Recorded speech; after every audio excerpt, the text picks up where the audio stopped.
you're so aware of others' feelings that What the hell are you doing? Because I know he's going to slam me when he says some shit like that.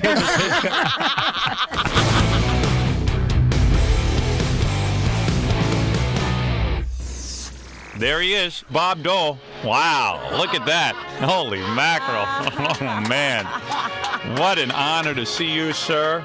Thank you. Good. Got my casual look on here. How do you like it? Wearing a good suit? You look fantastic, Mr. Dole. And you don't look a day over 85 in person, I got to tell you. You look great. And Let me tell you something. I've traveled all around this country and I've met the people of America, and I learned one thing about them. What is that? I don't like them. They're not great people. They're damn fools, most of them. What about your age? I mean, you're older than everyone. Isn't that true? Age will not be a factor in this election. I'll let you know that right now, Howard. Age will not be a factor in this election. Well, unless I die. Right, okay. Won't be a factor. Of course, this is the great Norm MacDonald from Saturday Night Live who does Bob Dole so well. And he's fully made up as Bob Dole. I can't do impressions. No, man, I love you. I can do him and I can do Ed Sullivan. Let me see that. It's Ed Sullivan teaching a class. All right, go ahead. Okay, this is Ed Sullivan, All right. but he's teaching a grade 4 class. All right, okay? go ahead. It's okay, class. Today we have I can't do the voice. Right. Go ahead. But It's all right, go ahead. Okay, class. Today we have a really big quiz. That's good. That is really good.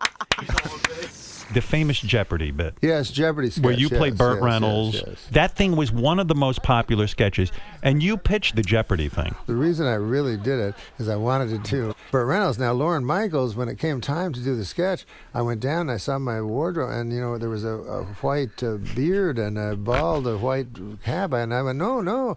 I wanted to do Burt Reynolds from 1972. Right. And it's funny to me but no one ever mentioned it. No one ever mentioned that one guy on Celebrity Jeopardy is from 40 years ago. Yeah, how could you be Burt Reynolds? It didn't even matter. It didn't occur to anyone. I met Burt Reynolds, though, which was an amazing. Was he pissed? Because he doesn't have a big sense of humor, does he? No, he was real nice to me, and he told me really funny stories. He told me he was in Deliverance, which I loved. He said, I used to do my own gags. Gags, I guess, are like stunts. He was a stunt man. Yeah. And so he said, they had this gag where I went over a waterfall. So he says, I'll do the fall. We don't need a stunt man. Frankenheimer says, no, we need a stunt man. He goes, nah, we don't want that, Yeah. Frankenheimer says, okay, well, we'll just use a dummy. We'll just throw a dummy over. And he goes, no. So Frankenheimer's idea was just to throw a dummy over. And Burt Reynolds said, no, absolutely, I'm going to do it myself. So Burt Reynolds says he does it.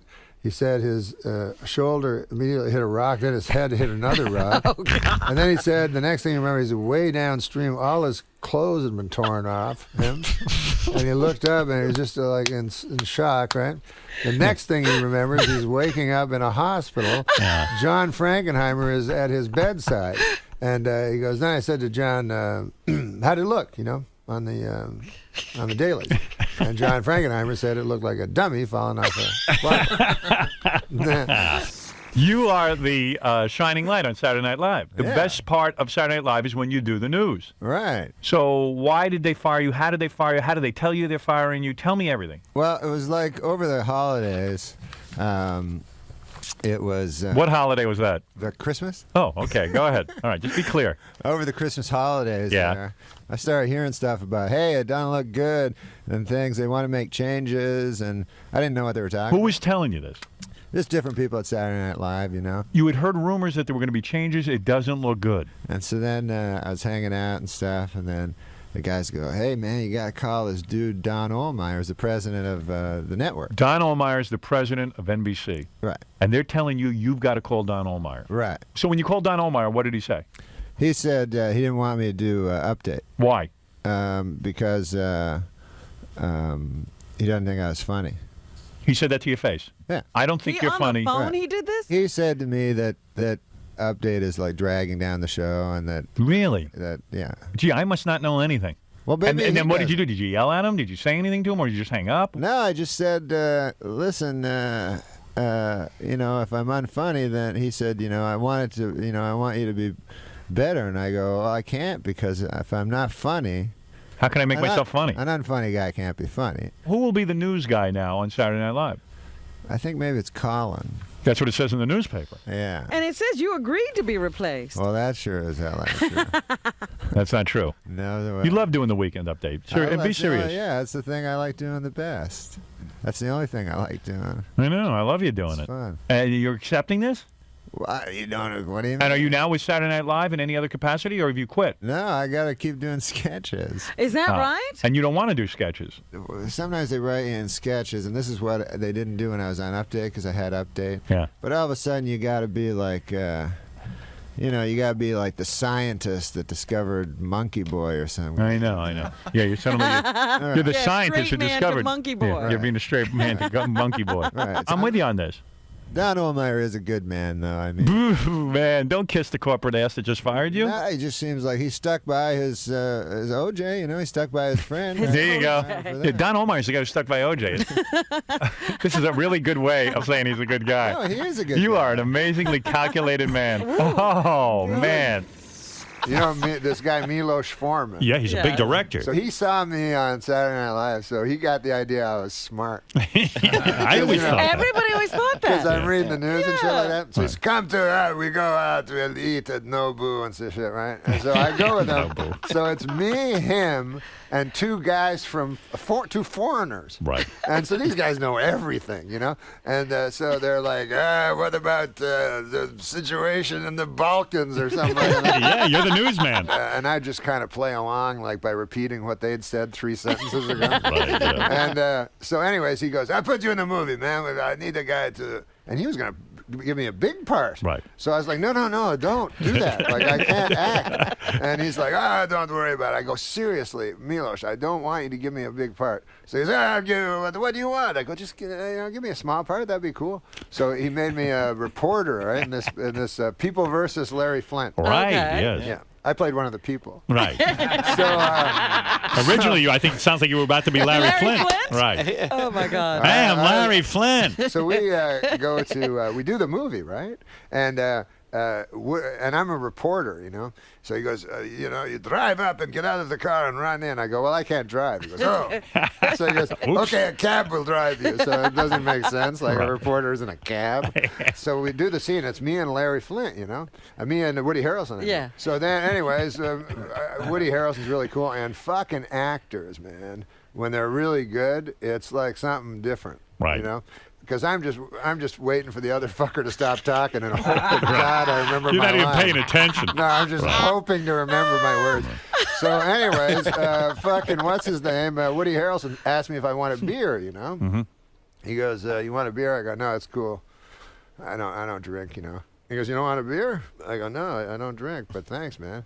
And then I go, "You drink? Like, I thought you just smoked weed and all that shit."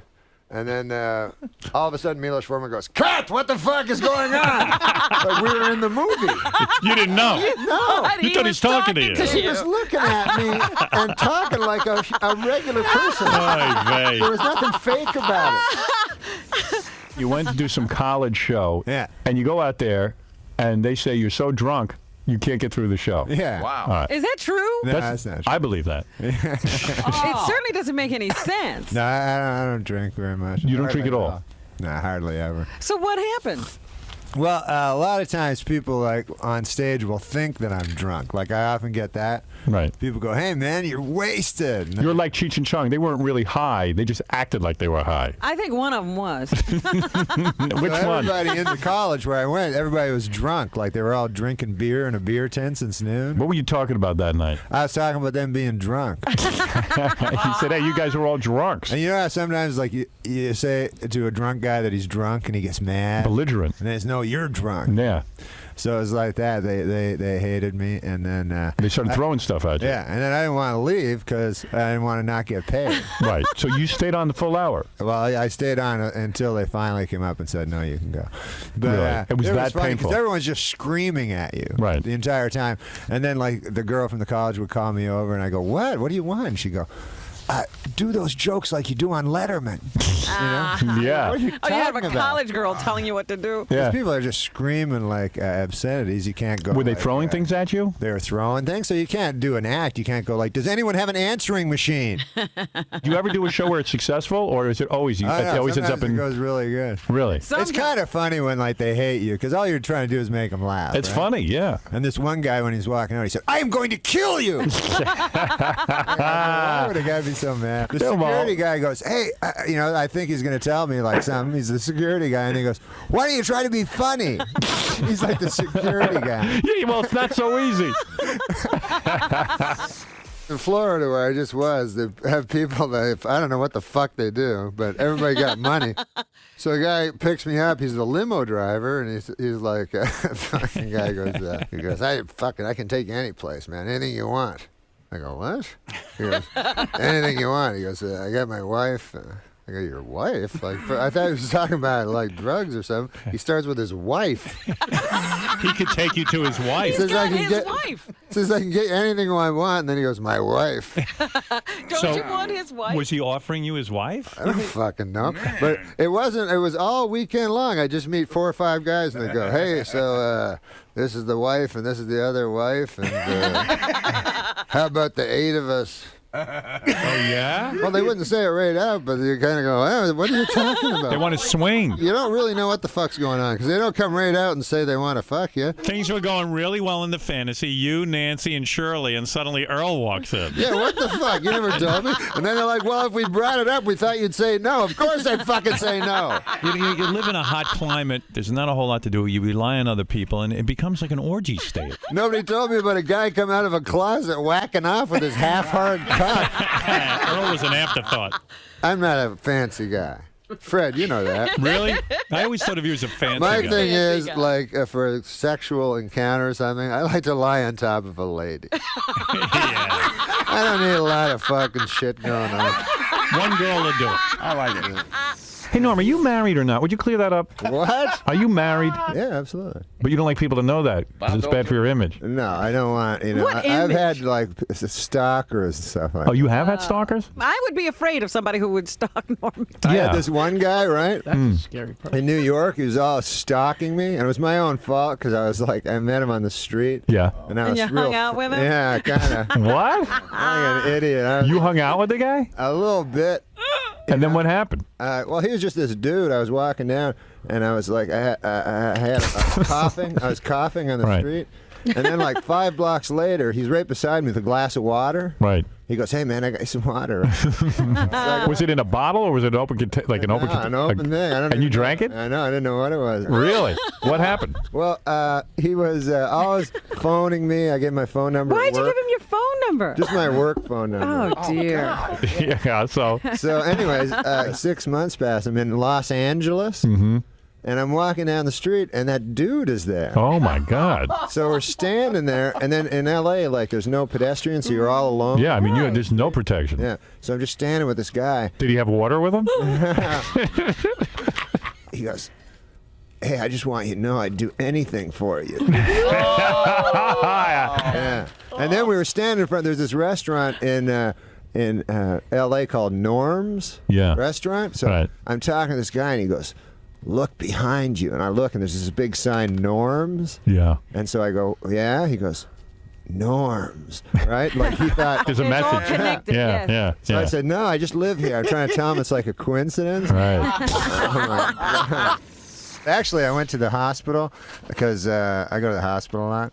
But What are you doing there, man? well, I just kind of like I worry about stuff. Right. But what happened was Dennis Rodman was on the show. You know that guy? Yeah, sure. So we thought it'd be funny if he head-butted me, you know? Right. So he tells me, if I go, don't really headbutt me, you know? Yeah, 'Cause right. You're like a professional athlete. You're like one of the strongest guys, and I'm like one of the weakest guys. So don't do Right. that. So he says, no, I won't. I know what I'm doing. I'll just put my thumbs up, and like when I touch my thumbs, you push back. And then when he does it, he headbutts me like really hard, Wow. and I like blanked out for a Yeah, I second. didn't see any thumbs. No, he cracked me. Did you blank out? Yeah, I blanked out for like 10 seconds. Oh, man, because I don't get that whole headbutt thing, man. That hurts. Yeah. So I went to the I had a headache for like 2 days. You're kidding. Wow. Yeah, Are you like a something like that. hypochondriac like me? Like, do you Yeah, think I like, if worry a anything lot happened? about it. Yeah, right. So I go to the hospital. I thought I was going to die and stuff. And I go, oh, my head. And so then, you get to the hospital late at night. It's all like crack addicts and the gunshot Yeah, you got to wait a wounds. long time with just a headache. Yeah, excuse me, I got head-butted. Yeah, get in line. They didn't believe me. They thought I was nuts. They thought they think everybody's on drugs. Yeah, right. They thought you were hallucinating. Yeah, I said Dennis Rodman headbutted me.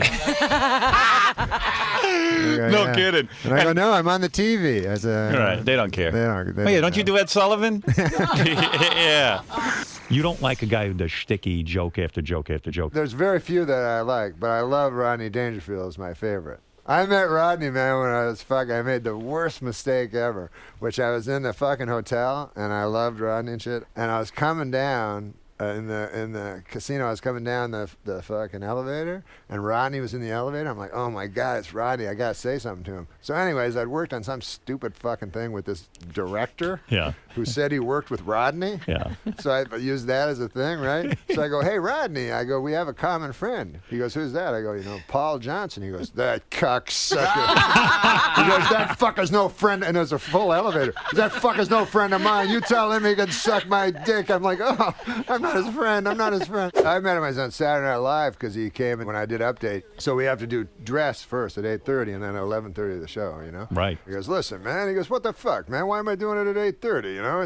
I know my fucking jokes. I'll just come back at 11:30. I go, I don't know how it works, Rodney. You got to do it. He goes, God damn. He goes, let me tell you something, kid. This was his advice to me. Kid. He goes, this fucking TV shit, He goes, this waiting around all the fucking time. It's a bunch of all shit, It's shit.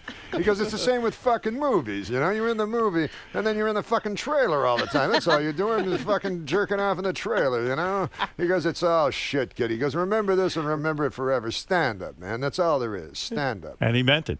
Then there's a fucking 5-minute pause. He's looking me right in the eyes. He goes, stand up shit. He forgot.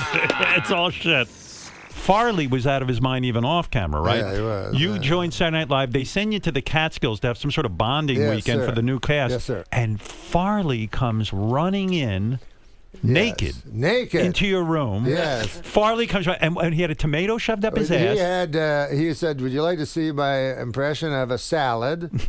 And he poured salad dressing all over his head and started shoving baby tomatoes up his ass. Wow. And did you think this guy's the greatest, or did you think, what the fuck am I thought doing it was with the you? funniest thing I ever saw. And then he took me and he said, I have to tell you a secret. Yeah. And I was so I was saying, oh my God, the great Farley has to tell me a secret, Right. something about Saturday Night Live that I should know.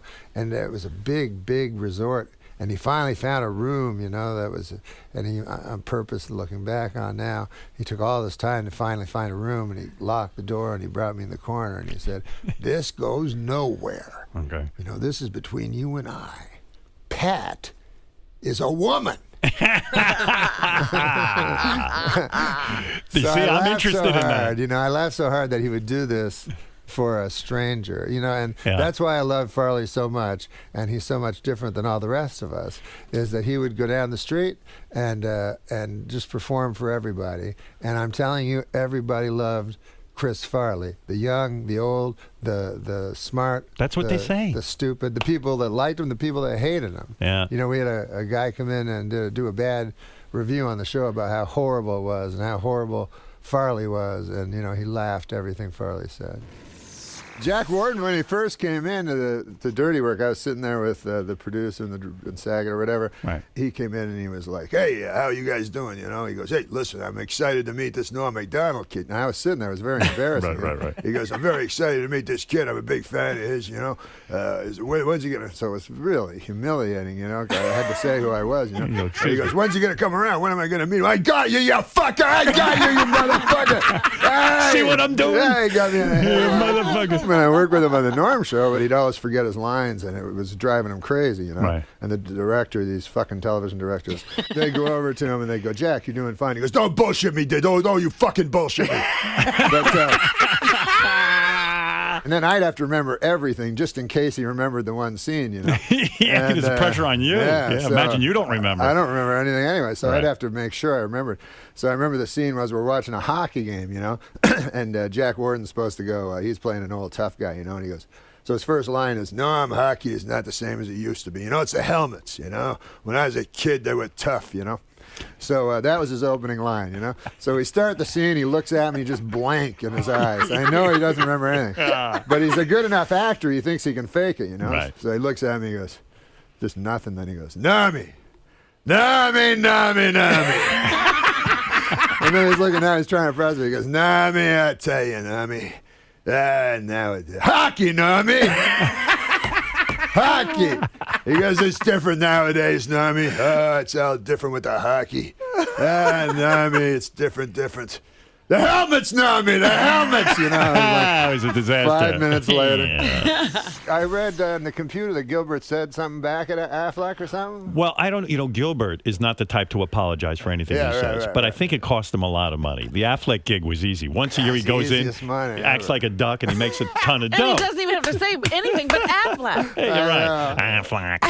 So I did an audition for it. Did you really? Did you? It seems like everyone is being auditioned Now, for the what Affleck did you duck. do? Did you try to sound like Gilbert, or did you try to change No, the they duck? said I went. I've only been on like 5 auditions in my life, and everyone's been a fucking nightmare. You don't strike me as an auditioning kind of guy. I'm the worst fucking ever. So I go in, and then the woman goes, like, I just thought I have to say Affleck once. Right, that's easy. So she goes, listen, I want you to create a story. Like, that's what I want you to do. Like, you just think of the duck, be quizzical and funny, and then sarcastic, and then serious, and then sexy. And she goes, just create a story. Have fun. They all say, fucking have fun with it. No, this is my work. There's no fun here. So then, like 3 seconds in, I'm like, I want to get the fuck out of here. I ain't gonna be the fucking duck. So she left, and then there's just me and a guy with a hat. So I said, listen, man, I'll just say Affleck and get the fuck out of here, because I only got so many fucking moments in my life. Right, you got a life to live. Yeah, so it's me, a guy with a hat. He's telling me how to say Affleck. I'm saying Affleck. I'm going, I don't have that many years left. It dawned on you that this is actual. This is time. Like if a doctor told you had 3 weeks to live, you'd say, God, I'm spending too much time here. Be here. Exactly. It was such a genuine moment when you were the last stand-up comic to perform on Dave's show. Sometimes with the way you are, the way you carry yourself, I don't see you as an overly emotional person. And I was really moved, honestly, when you were the last comic to perform on Letterman. You went out and did a set, and then you turned to Dave and you said a couple of heartfelt things, and you were moved to tears. And I was really moved by that, because I didn't know you felt that way about Letterman, and you were so complimentary to him, and you kind of let down the comedy thing, which I thought was so strong, because when you're doing stand-up, it's false by nature. Yes. And then all of a sudden you kind of opened up as to who you were for real. Yeah. And you showed Letterman how much you cared about him. I'd just like to say, I know that Mr. Letterman is not for the mawkish, and he has no truck for the sentimental, but if something is true, it is not sentimental, and I say in truth, I love you. Oh, my God. And it was really genuinely moving. And I think it's because you feel like, wow. Well, also it was accidental. I didn't go out there with that plan. Was that, no, but you wanted to say something to him. I wanted to say something. I didn't know quite. It wasn't that, Right. It was some stupid thing I'd written, that sounded just written and fake. And then when I started to say it, I was like, oh, this is going to sound, I'll just talk, Did Letterman say anything to you afterwards, after the show was over, or there was no discussion of it? He whispered in my ear something that You want to keep private? Should keep private. As much as Saturday Night Live holds memories for me, and David Letterman, although I have no backstage experience with him at all, just things he's talked to me about in between commercials and stuff like that. I always felt so close to it. I really felt like that they talk about father figures, that he was my father figure. Hey, you want to hear a joke from my act? Yes. It's about that whatever happens in Vegas stays in Vegas. I heard that.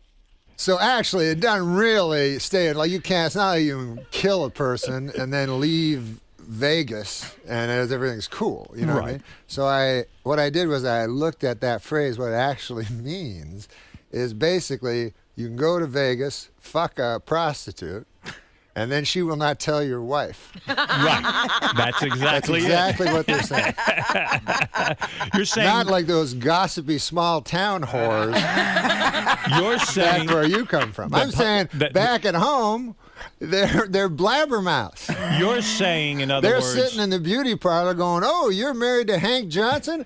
I fucking shit on his face last night." All right, listen. We're having too much fun with Norm. Yeah, we can talk to him all day. Yeah, I could go with you all day. You're easy. What? You get some stiffs on here sometimes. They don't have anything to say. Norm gives strange answers. That's Yeah. good. The great Norm MacDonald, everyone. the great Norm MacDonald. The great Norm MacDonald. Norm, you are a genius.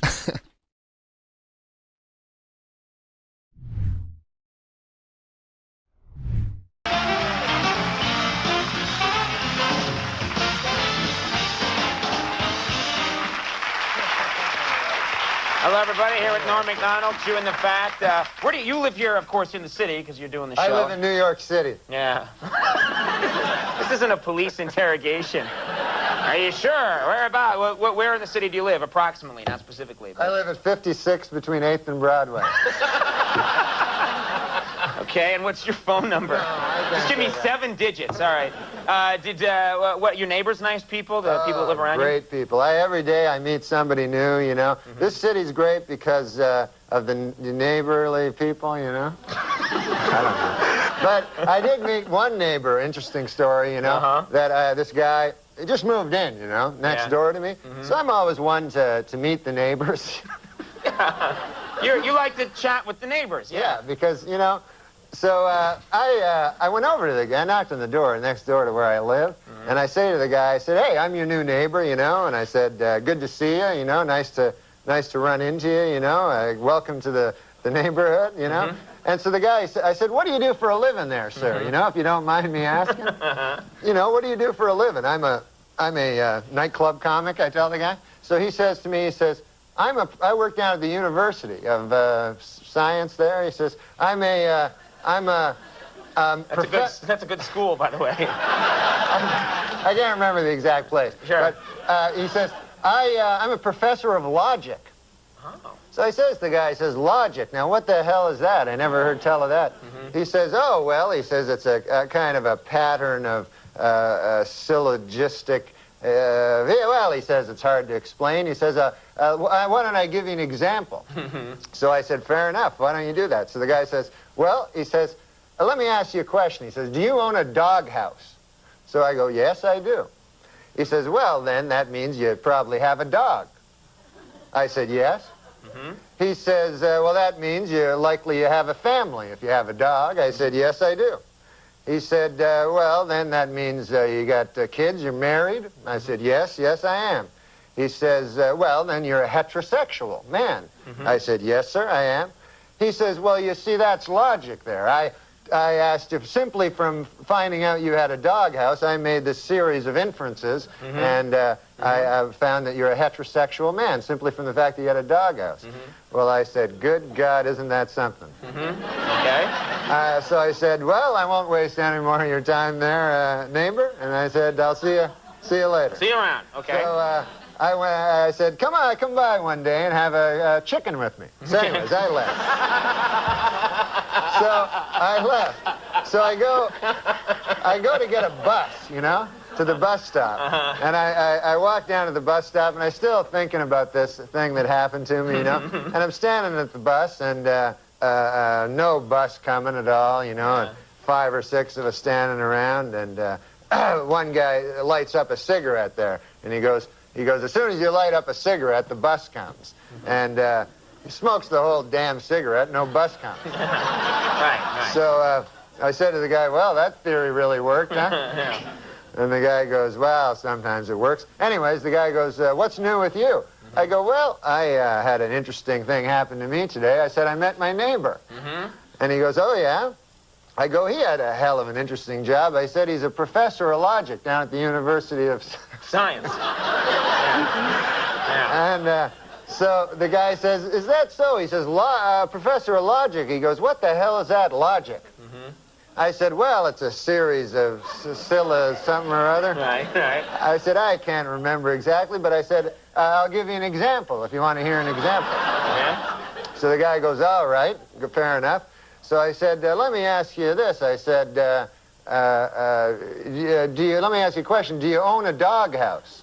And the guy goes, no, I don't own a doghouse.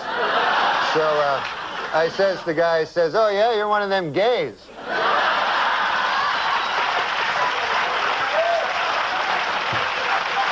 And it worked, right? What great stuff you can learn at Yeah, it was that nice. University of Science there.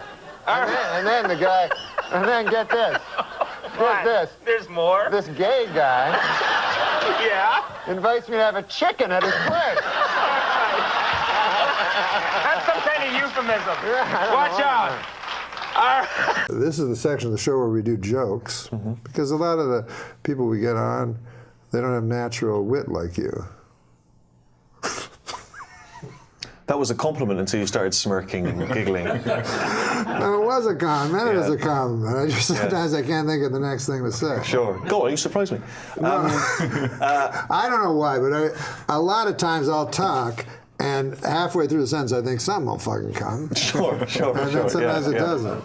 Can I ask you a serious question? Because I, admire you greatly as a stand-up comedian. Yeah. How do you work your stand-up comedy? Do you go up there and just ad-lib until something makes sense, like you've just said, until something hits? I don't mean this. I'm not being facetious. Oh, I'm genuinely you actually intrigued. really want to Or do know? you work it out before? I'm always intrigued. I have I have a fantastic punchline. Oh, you think of a punchline, as it were, and then you think can of a work to it. great punchline, and then I just wander around, because I used to do it by rote, like I would, that fellow there booked me on Letterman. And then you had to do 5 minutes, so they had to be word for word. Yeah. But I'm not a good enough comic actor to pretend it's my first time saying it. So instead, I just started yapping. And then I would think, out of like desperation, you're funny, kind of, you know what I mean? Right. Because people are looking at you. Yeah, sure. And then you just think of little jokes, knowing the giant joke is coming. Which you've already worked out. Yeah, that's there. Okay, that's You know what I mean? that's in the can. I'm just circling it like the satellite, the moon is circling this whirling cinder we call Earth. Yeah. Okay, here's a joke. Are you ready? Yeah. Okay, you can just I read that. it? Yeah, you can read it right into the camera. That tree right there is. I had an uncle, mean guy. He was a prize fighter. He once broke both his hands in a fight against a washer-dryer that he got on The Price is Right. What? Why the Price is Right? He was a prize fighter and he won it on The Price is Right. He won the prize. A prize fighter. Yeah, and he won the prize, and then he had a fight against it, which he was washer-dryer. God damn, there's more Let me layers. explain why that's funny. Fucking MC Etcher, right? That here's one. What's that joke say? Wait, where? I like that as a put down in a club. What is he? When you come out with that, did MC Etcher come up with that? Here's the fuck is his name?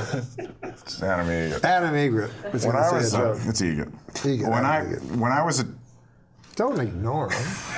what happened? He's looking at you. Oh, hey, I don't know if you knew this, but when I was a child, my parents told me my uncle was sleeping with the fishes, which at the time I assumed meant he bought a waterbed. Then I found out he had been killed and his body buried at sea. God. Yeah.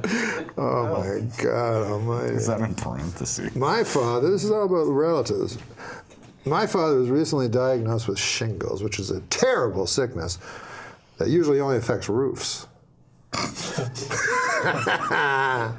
right. Yeah, that works. But I tell you what does hurt the elderly. Gypsies, black gypsies. What? Yeah, they show up, they go up on your roof, they say, we got lots of work to do on the roof. Roof's no good. Old lady says, all right, how long will it be? I don't know. They get up there and they eat their little sandwiches, the crust is cut off and it's in a triangle with a toothpick in there and yellow cellophane and red cellophane. Have you got the big punchline you're working towards, or? I think Black Gypsies was the punchline. Hotel Rwanda. You remember that? Geez, you remember that movie? Yeah. Well, there's a thing about Hotel Rwanda. I've noticed that Hotel Rwanda has a great score on Rotten Tomatoes, but their Yelp reviews are terrible. Growing up, I had a dog with an eating disorder. He wouldn't eat any of my homework. I'd like to take this moment to say I endorse podiums. That's a product I can stand behind. No, but I will tell you this. I one time worked for Otis Elevator. I don't know if you know who they are. Who? Otis Elevators. They make elevators. Okay. It's a company. And they wanted me to come up with a slogan. I thought I had a great one. Otis Elevators, they never let you down. But wait, what's this say? I don't want to give you bad ones. Oh, this is a pretty good one. I don't know if this is a British expression or not at the end up there. You can peruse through it. Peruse means read fast. I feel like I'm going to offend someone. I don't understand this. No. Oh, you don't understand it. I don't understand the joke. It's not insulting to any minorities or anything like that. You sure? Yes, I'm absolutely certain. Who knows at this point? I don't understand why LA is struggling to provide better public transportation when my neighbor Rich offers free mustache rides every night. That's not right. I don't understand. That's a heterosexual man.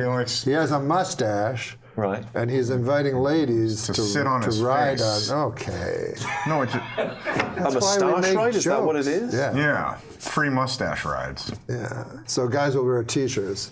Say free mustache rides. I wonder why that never made it across the pond. I wonder why that's not a thing there. It's like it got to customs and no, we're not. That's not going to work for us. God damn! You imagine how you fucking hard you could destroy with that joke? Yeah, you're right. Yeah. A young Zika mosquito. Oh God, topical. Torn from today's headlines. Went out flying for the first time in his life. When it came back, his father asked, "How was it out there? How'd you feel?" The young Zika mosquito replied, "It was great, Daddy. Everyone was clapping for me." Oh. The father replied, "No one was clapping hands for you. Why, everyone wants to kill you. The more they clapped, the more chances that you were going to die." Lesson. In life, not all the people who celebrate you are well-wishers. Oh, well, that turned into a little philosophical lesson, didn't it? And I felt like that was an age-old mosquito parable that if someone's inserted Zika into to make it seem like this show is up to date. I agree with you. Here's an interesting one. Adam Egret, who is, by the way, I'll just remind you, he's over here. That's him. Yeah. It's a joke, an Adam Egret joke. How do you say the name? Adam Egret. Egret. Spelt differently. Like the bird. That's Egret. Do you know what Adam Egret has in common with a guitar player? Adam Egret has in common with a guitar player. No, I don't know. They both love fingering minors. Now, okay. Come on now. Come on now. Come on now. Okay. Well, now, I know you're a political fella, but you have no so. dog in the hunt in this race. But you don't know, so you just know what you hear. What? Like endorsements. He'll listen to endorsements. It'll all become It's so clear. complicated, this. Hillary has the support of the Orlando terrorist Hillary has the dad. support of the Orlando terrorist dad has come out in favor of Hillary. Trump has the support of white White supremacist groups. supremacists, David Duke comes out in favor. I can't Trump. decide who I like best until the Zika virus weighs in. What? All these bad people are endorsing both. A lot of Zika virus jokes. It's very much clearly a hot potato topic on Norm's writing stuff. I don't know what that means. No, don't read it. Don't read it. It's there the whole time, man. Playboy magazine has done away with the nude photo layouts altogether. In other words, they've eliminated ladies in the altogether. Oh man! That's a sort of radio DJ joke, I feel. The way you know what I mean? We have to your deliver voice, with that, yeah, right? delivered it. In other words, amazing. they've eliminated ladies in the altogether. Altogether. Here's Taylor Swift. Hey, by the way, I've noticed the term adult toy always refers to something you can shove up your asshole and never like a big race car, like for a grown-up. Another good observation. Yeah. I could sell that to Myron Stanley. Can we rip all these from When Steve I Allen's die, book? I want to be cremated, and my ashes spread eagle and fucked hard like a fucking real tramp. Wow, come on, man. Why did they make me say that? Wow. Jesus Christ. You see, somebody writes that. It's not me. It's just some fucker over there in the next room. Yeah. And then I say it. like a goddamn robot, and then people think I thought of it. But I'm clearly, you know, I can't even type. Yeah. You ever read a book? Oh, you read that communist thing? Yeah, I read the Marxist Manifesto. Who was the better man? Okay. Dr. Martin Luther King? Stalin. Finally, these are the big questions. Well, I don't want to jump to any conclusions. Again, I don't want to be sued by the estates of either. But I'm going to go for MLK. You know history. I know history. And I know you're very good friends with David Irving, the author, who he reads constantly. Yeah, I'm not friends with David Irving. Do you know that he, though, is a revisionist? Oh, you're a revisionist? Well, he's a denier, Holocaust denier. But he's never read David Irving because he said he's too smart. And I tell him, well, David Irving would be your biggest ally, you know what I mean, instead of these morons. You knew David Irving instantly when I said it, as if you're his best friend. But you've studied Irving? I've not studied Irving, no. But I'm aware of who he is. Yeah. What do you think about guys like this, though? This guy? Yeah. He seems like comes around. This is his little joke against the poor masses that came out of a chimney. Being from Manchester, this has nothing to do with the Holocaust. Yeah. I didn't bring up the Holocaust. You did. I love the fact you sort of gleefully said, I didn't bring up the Holocaust. I normally do by mistake, but today, didn't even bring it up. I'm saying Stalin was just as bad. That's what he always says. Stalin was bad. Yeah, but if you're talking about Hitler, why is your first thing Stalin was just as bad? It's not my first thing. First, he wasn't just as bad. But anyways, even if he was. Well, we'd have to define what badness is and levels of badness. Are you kidding me? we have to define that. Yeah. That's what you two are saying. Well, you found your soulmate. I say Hitler's bad. I don't think you have to try to define what bad is, or you don't have to go through any of these epistemological fucking gymnastics to know that Hitler was bad. I've said it before. I'll say it again. I said it before it was cool to say it. But anyways, listen, everybody's entitled to their opinion. I say 6 million, he says 600. You say probably a number in between there somewhere. But if David Irving ever wants to do the show, he's welcome. Good luck to him. I look forward to him reading some of these gags. That's going to be Irving? It's going to be dynamite, that bit. So listen, guys, this has been fun, hasn't it? This has been probably This has been good. It saves me a trip to my senile uncle. So that's,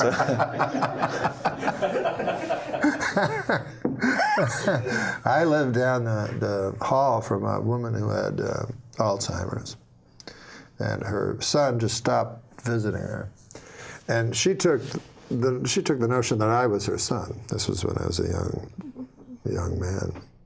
She took this notion that I was her son, and she had a bleak apartment. No, it was empty usually. And so what I started doing, I would get pictures from the store. You know, they came in the picture would come in the frame, and I would put the picture down. And then that would spark something. That woman would go, that must be my son. You see what I mean? And I would just put things all over. And I put a ring one time on her finger. Now, so was this supposed to help her, or you were just playing with her? You were just screwing with her? Both. It was to help her and to entertain myself. And in a way, when you think about it, isn't that what we all do in life? It's a lovely upbeat message to end on. You know, if you need kicks, find a person with Alzheimer's and fuck with them. For her amusement and yours. It's a lovely message to go out on. Yeah, we can't go out on that. I think so. Why don't you ask one of your questions that you had? One of your questions. No, because that puts undue pressure on me to end this with something upbeat and positive. Whereas I feel like very much is your responsibility as the host. I thought that was great. Another missed opportunity. Well, I can tell a joke. Go for it. Yeah, please do. This is what we're Please. looking for. Yeah. There was a little boy in school named Dirty Johnny. Now, he's not dirty in this joke, But he'd always be a hellion in class, and the teacher didn't think much of him. So the teacher has a project, or not a project, but an in-class thing. How did it go again? She says, now, this is what you're going to do here, class. I want you to stand up. I want you to stand up and tell the class what a story from your life. And then afterwards say the moral to that story. So a girl puts up her hand. Yes, Becky, what's your story? So Becky stands up. She goes, my dad works for the hatchery here in town. And what happens was he got about 15 eggs, and he put them all in one basket, all in the same basket. So he put all his eggs in one basket. And he put it on the horse and buggy and drove back home. And by God, Becky says, the bouncing and all the eggs broke. Well, that's a good story, the teacher says, but what would the moral be to that? Becky says, well, the moral is, don't put all your eggs into one basket. But goddamn, says the teacher, that's a good one. Anybody else? Marjorie puts up her hand. Marjorie, what's your story? She says, well, my dad works for the hatchery, as most, all of us. Thank God for the hatchery. She says, or we'd all be lost. But anyways, my dad knows that eggs become chickens. And so he was counting his chickens, and he added in the eggs, you see. And then he put them on a horse and buggy to go to town, and they all broke. Well, what's the lesson to that? The teacher says she can't understand. And she says, well, don't count your chickens before they hatch out of an egg. Mm-hmm. So the teacher says, that's a great one, too. Anybody else? Well, wouldn't you know, Dirty Johnny has his hand up. So the teacher's like, holy God, I don't want it. But on the other hand, I made an oath to every child, should I suppose I gotta. All right, Dirty Johnny, what do you have to say? Johnny stands up. Stories about my Uncle Terry.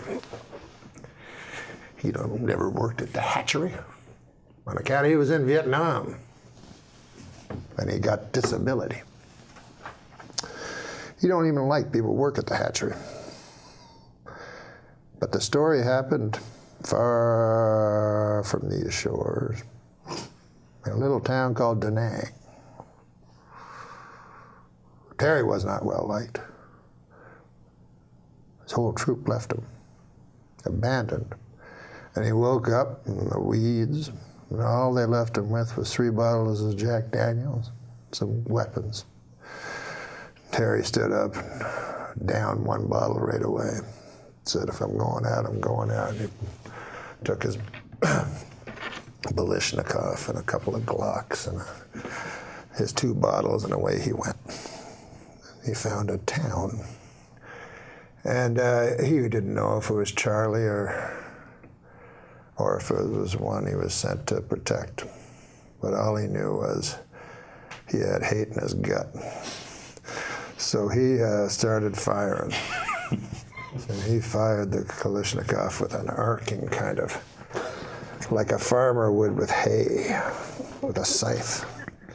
And sure enough, the men fell like hay before him. And then the women, and by God, I'm ashamed to say it, but then the children. And finally, all was left was Uncle Terry standing in the mud and the blood and the glory. And he touched his pants, and it was wet, and he said he was ashamed. He felt shame, Uncle Terry, for he'd pissed himself. Well, he touched it again. It was not urine at all, but ejaculate. And Uncle Terry felt pride where shame once was. And the teacher's like, good Christ, what kind of a story is that? What the hell is the moral to that? Well, he says, when Uncle Terry's been drinking, you don't fuck with him. Now, especially if you work at the hatchery. No, listen, it's been great to have you. I didn't want to end on such a long joke, but I realized once I was in, I couldn't get out. Yeah. But it's been wonderful to see you. Thanks for having me. And we'll look for you. This is Adam Egan. Adam Egan. Yeah. Nice to meet you. It's just a joke. Read it aloud. Yeah. Scientists have discovered a vegan spider in South Africa that will not eat ants. Oh. It refuses to eat ants, even if it's starving, but it will eat tofu shaped like ants. Oh. It's good. That's good. Should we let Adam Egan read a joke? Well, I'd like to see him do something before I leave. He's going to read a joke. Researchers in Bermuda believe they may have finally solved part of the mystery surrounding Amelia Earhart's disappearance. She was a bad pilot. I don't know. Yeah. It's not my fault. Bermuda. She didn't go down anywhere near Bermuda. Do your goddamn research, Egan. Now, what about this one? Oh, here's a great joke. Dave, this is a perfect Dave Letterman joke. Well, you got to say it louder than that. I'm because of what just happened. I've decided to pre-read. Well, I'm a moment of silence after that joke. No, I mean, it was 150 years ago. We can look back and laugh at it now. The Deer Hunter is a terrific movie unless you shelled out $3 to see some actual deer hunting. This is reminiscent of your Weekend Update stuff. Is it? Yeah. Now, remember you had the snowstorm and you did the show without the audience? Yes. And it seemed like you really enjoyed that. Yes, it was fun. Would you ever consider doing that again?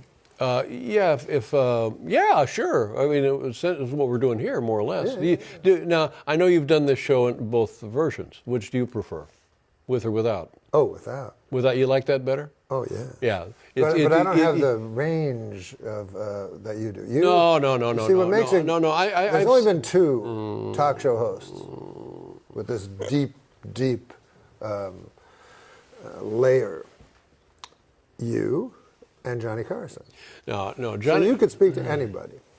No, you can speak to anybody. No. Do you watch this show? No.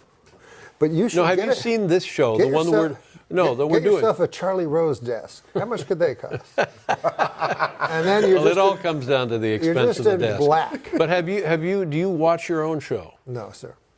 Well, you have. I've talked to people. I've watched it, and I've talked to other people who find it compelling.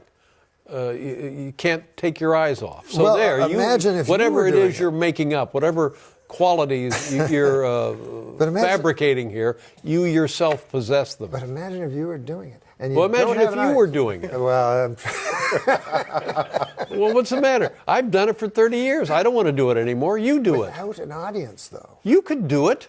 But you'd be a different show. I don't want to do it. You don't want to do it? No, I've done it. People always say to me, well, what do you want to do? And I said, well, I kind of did it for 30 plus years. Right. And you, we always worry a little about you because we regard you as the top of the heap, the best of the best, the funniest of the funny, the guy who has it in every fiber of his being, not conjured. It's the real thing. So you do it. I just want to write. I just want to write books.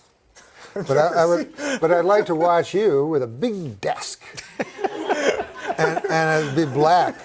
Hey, Dave, say what you will about Elon Musk, but with his new plan to bring people to Mars, nobody is a more creative serial killer. Hey, you know the funniest part of doing an office conga line?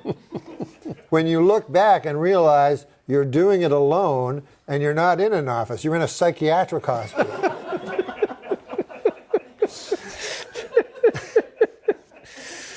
How many years did you do Update? Here's a George Miller joke. How many years did you do Update?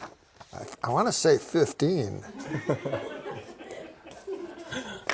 What's that one say? Oh, here you go. Yeah. I heard that when Beethoven was 16, he wrote his first symphony. This is the kind of guy who makes you realize that what an utter sham your life has been. When I was 16, I was in a McDonald's saying, "You want lids on these?" Now, what a perfect choice, huh? Yep. Yeah. I mean, maybe the idea is generic, but the word choices. Yeah. It's beautiful. Oh, here's one for you. Oh, great. It's a George Miller joke. I went to one of these fancy restaurants. Boy, they really specialize with all these fancy waiters. They have the butter they waiter specialize. Who gives you They butter. specialize. The waiters, they specialize. That's right. I don't think they're fancy. I think they specialize. You have the butter waiter, he brings out the butter. Yeah. You have the water waiter, brings out the water. Yeah. You have the, what is The it? head Coffee waiter. waiter, yeah. Yeah. And then what else? And then The head waiter. Now, they're very specialized at these places. This is not a George Miller joke, but it's more of just a whimsical observation. A surname you don't hear much anymore, Flintstone. I was, the George Miller joke that, I remember the first time I saw George Miller on stage. And he was talking about how he was in school, he wasn't very popular, and they would play post office. You know, the post office, and the punchline of that was, it didn't do much for my self-esteem. I didn't feel very popular with the girls. Do you have any idea what it feels like to be known as postage due? Here's two last George Miller jokes. I'll do this one, then I'll give you my favorite George Miller joke. I played a great club here in the city, Catch a Rising Star. Boy, that's a good club. But across the street, they have a tough club. Have you been there? Snub a bombing has been. But this is my favorite one of all time. This is a favorite joke of George Miller's. His sex life. Oh, God. Here's something you should never say in bed. That ought to hold you for a while, Gertrude. All right, you want to read some jokes, Mike? We read jokes on this show off blue cards. Go for it. All right, you want me to do the first one then? Yeah. I thought I was going to be rich, Mike, but it turns out there really isn't that much of a call for radish cider. Radish cider? What's radish cider, motherfucker? That's a thing that someone made up. Now, will you read one? Okay. Researchers have discovered that the cockroaches have personalities. Not great ones, mind you. Oh, not good ones, yeah, that makes sense. How you know? Well, hey, why is taking no pleasure in things I used to enjoy a sign of depression? Maybe I'm just finally sick of crayon. Say it again? I don't know, it's a long joke. Hey, why did Mike Tyson, this is a joke about you. Why did Mike Tyson break up with his girlfriend? Which one? At first, he thought she was irresistible. But then they started having irreconcilable differences. That's just whack. It's about your ear, man. What do you call a gay boxer? It's about somebody else's ear. What do you call a gay boxer? Huh? What do you call a gay boxer? NORM MACDONALD. No.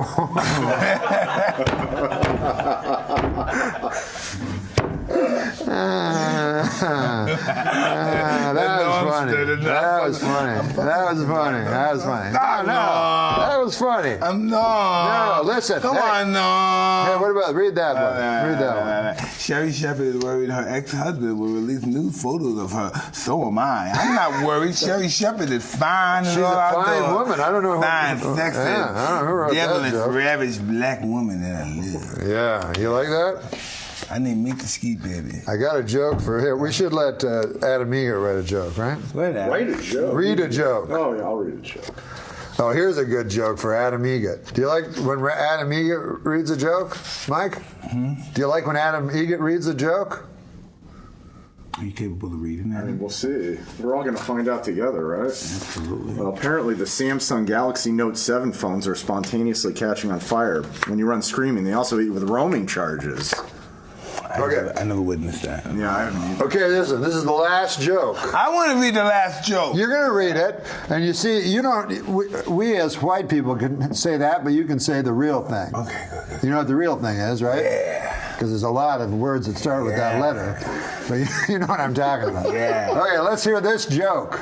Researchers in Russia say that the dolphins have a distant spoken language of their own. You're saying that dolphins have a distinct language all their own? Yes. Huh. What's the solution? What's the solution that they use the N-word? Ooh, that they use the N-word constantly. No, what word do they use? Nigga word, N-word. Oh, yeah. What'd you call it?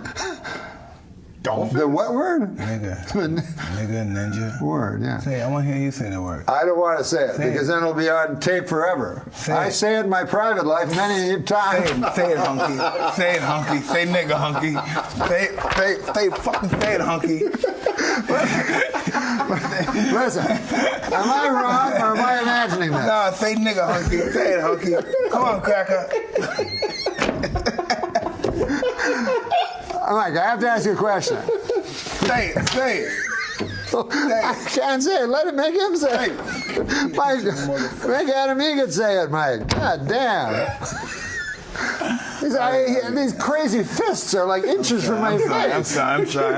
It's Mike I'm just Tyson. playing, guys. I'm just playing. I know, but you're This is playing Hollywood with shit. This you're Hollywood. playing with your registered weapons of your It's fists. Hollywood. It's Hollywood. I'm playing. I'm playing, man. He's playing. This is what I think I saw on Arsenio. You tell me if I'm wrong. What? It was you. It was Sugar Ray Leonard, and then the great Muhammad Ali came out. Arsenio Hall asked Muhammad Ali, "What nickname would you give me?" And Muhammad Ali said, I remember him saying this, and Arsenio told me he did say this, that he gave Arsenio a nickname on the show that I can't say. What was it? Well, you can say it, but I can't. Is it N? If that's his nickname, you'd be the.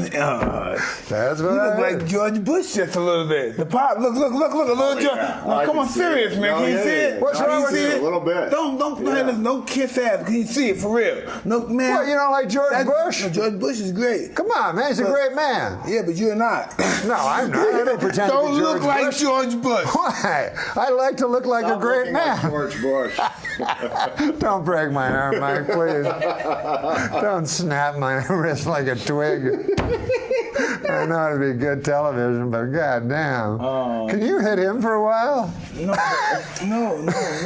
I know you're playing, but play with him. No, I like playing with you. No, I know. Why? Because everybody always asks me what it's like to be with you, so now I'm going to tell him, oh man, I'm kicking on his ass the last time I said Yeah, no. it's this fucking interview started. You were gonna suck my dick. Yeah, I know, but I changed. I'm a flipper. I got multi-personality disorder. I go to this guy, I go to this guy. I would never go to you for a blowjob because you might beat me up instead. You never know. Yeah, you never know with Mike. He's the worst fucking male prostitute. He would be a horrible male prostitute. But a great mugger. Yeah, you'd be a good mugger. Hey, come on, a blowjob. Boom. Yeah, pretend to be. That would be a good. If you didn't get into boxing, where would you be right now? Well, I don't know. If Customata didn't come into your life. I don't know. I would be. Was greatness, would you achieve greatness anyway, do you believe? I know we all have different definitions of greatness. But it's what you wanted. Yeah. From an early age. Well, greatness could have just been being a good family man, being a father. Fucking being one of these guys, missionary guys. Not the position, but these guys that go to these places. Sure. The guys that go to all these places. No way. You go to all these places to build bridges in the name No, they're great. God. And then they go home and they have sex in the traditional way. I like to believe I'm doing it in the name of God. I believe you are I like too, to think I'm doing good things in the name of God, even though I often fellatio to people, but you know, it's just in the name of God. He offers fellatio to people. They did earlier today. But then when they go to collect, he fucking breaks their arm. Yeah. Things are really bad. Well, look at this. What about this picture over here? This Things are fella's really holding? hard. What about that? It's the end of the interview? I guess. I'm glad not the fucking hour, because I was thinking fucking hour. No, I was just telling you about an hour before we got here, right? man, Free. I think you did. I was just telling you about the hour before we got here. I ain't doing no fucking hour. How long was the interview? 30 minutes, Mike. How long was the interview? 45 minutes, Mike. If it was an hour, I'd have beat your fucking ass. I know. I wouldn't want to First do thing I an said, hour. I don't want to do an hour. I know, man. If I'd done an hour, you would have beat the fucking shit out of me. And I think I would have been sucking dick.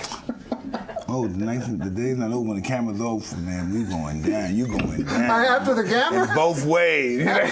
He's going down out and he's going down for the blood. He's going for the I don't want to go down both ways. But if I go down, if you beat me up, then you got to let me do the blowjob first, because if you beat me up, I won't be able to do it. Yeah, fun. I'll be like, Forgot that. You don't want it. We got that. You don't want that. God damn. Then we're going to have to get Orlando Cruz, right? I thought the name. You saw. What was the joke? Orlando Cruz. What do you call a gay guy? You said me. But it was Orlando Cruz was the joke. But it's not really a joke because he's out of the closet. No, he's a great fighter, too. Incredible fighter. Now, when you go into, if you went into a ring with a guy who was come out of the closet, he was gay, would you use that against him? Would you start calling him names in the ring? No, you wouldn't. No, what, before the fight? No, during the fight. Oh, no. Oh, you don't talk. You don't trash talk. Oh, no, I don't got time to talk. Okay. I don't have time to talk. Yeah, we got to fight. We got to fight. Do you hear other guys talking to you? Oh, yeah. And that triggers you to go harder. Or you ignore it? I'm not angry.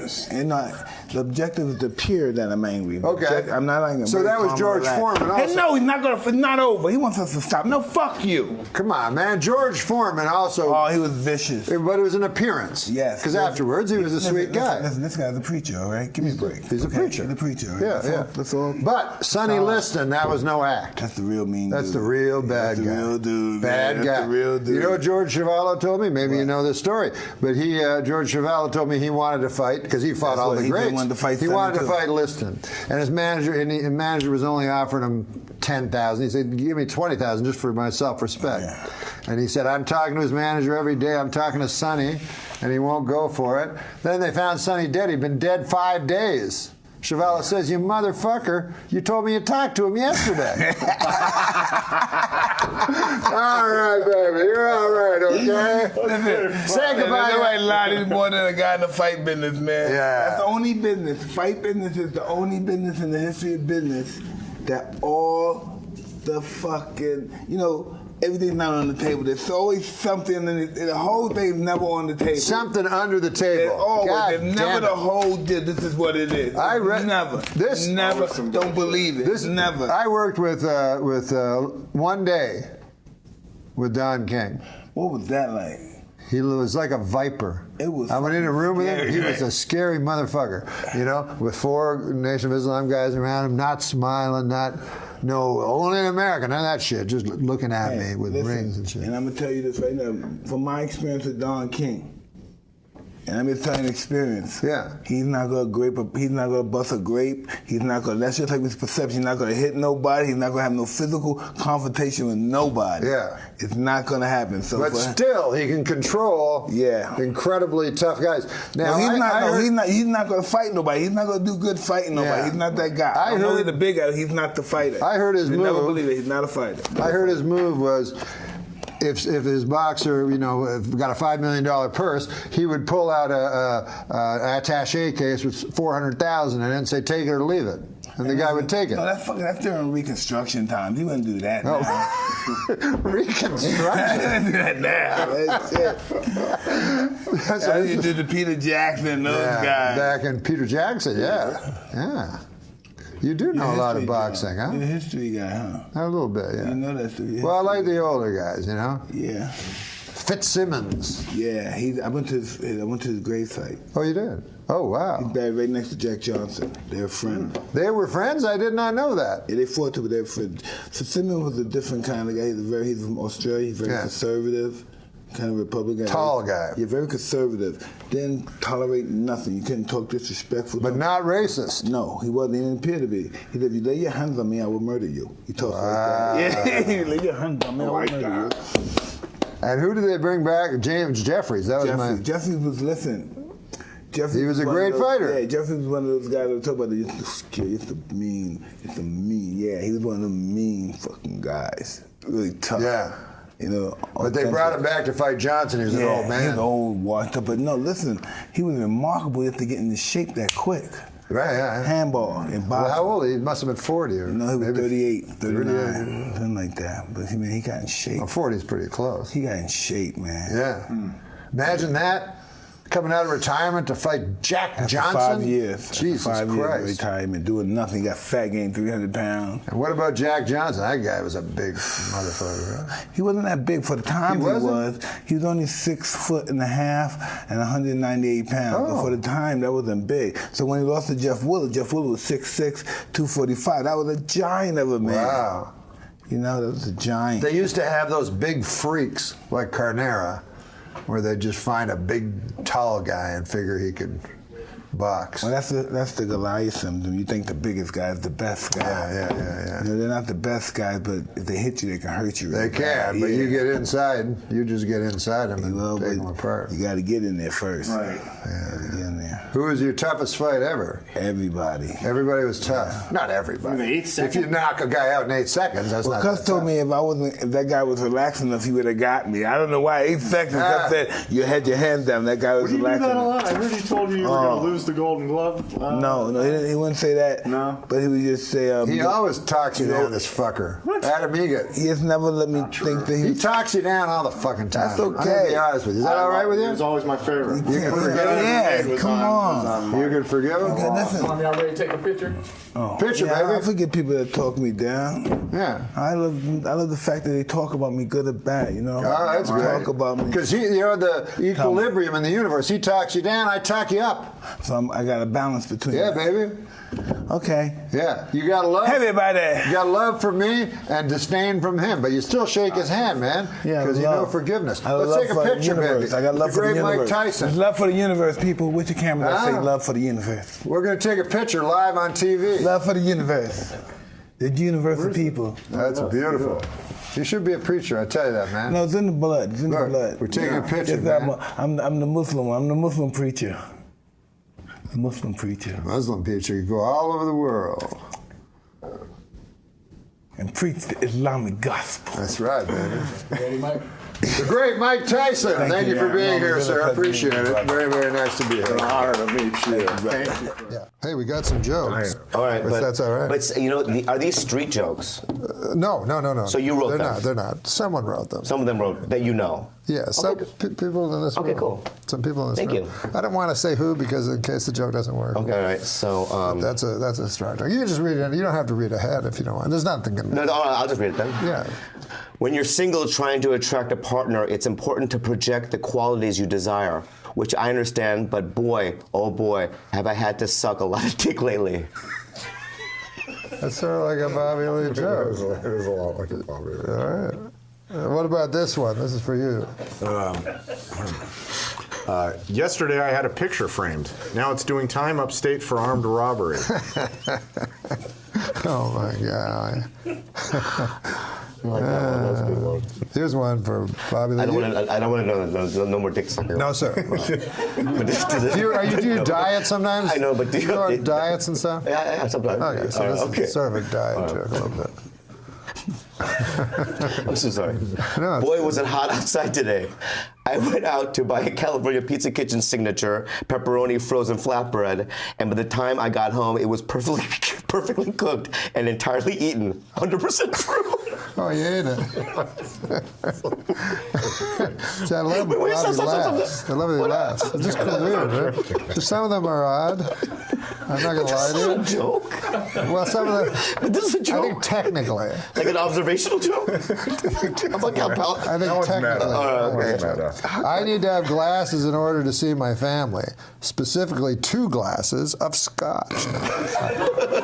See, I take the hits. Yeah. Yeah, I take the bad. Adam, you do the next one. I'll be on fucking Death Squad with some of these. Here's one. Okay. For Adam Egan, who did comedy. Give me a card for a second. Oh, okay. Did you know that Adam Egan did comedy for a while? You did? Very briefly. But you performed? Very Open briefly. mics? In LA or in Phoenix? Arizona. In Arizona, yeah. he was famous for thrusting out his cock. Like he'd stand at the mic and he'd push forward so his... It was a nervous, But he has a hell of a hog, yeah, right? Yeah. People say that. Yeah. You have a big dick?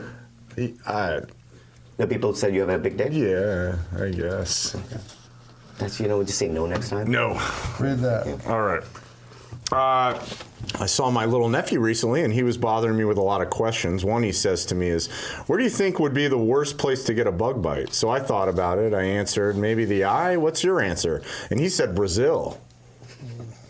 That was Zika. Torn from today's headline. What about this one? This is a short one, fast one. Okay. I signed up for my company's 401k. 401k. Sorry. Yeah, no. I fucked it up. No. Well, don't give me a line reading. I give me a line rating. I didn't know what 401k was, so I thought. I mean, you give me a line rating, then you touch me. That's Well, you're very soft. I know. People say that? Do your lovers tell I'm you fucking that? soft as fuck. How soft you are? Can you caress? Oh my God! Yeah. Is that moisturized? No, Yeah, natural. wow, just natural. He's soft. I'll read it again. Sure. I signed up for my company's 401k, but I don't think I can run that far. It is a long way.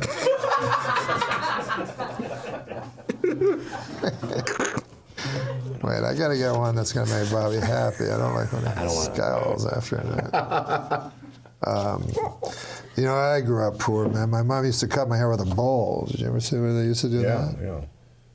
Which was bad enough, but then came dinner, and it was she served a bowl of hair. That was him. Okay. You ever hear of steampunk? Yeah, I like it. Oh, you do? Yeah. Well, there's a joke for you. I wouldn't call myself a fan of steampunk, but I will say it's the healthiest way to prepare punk.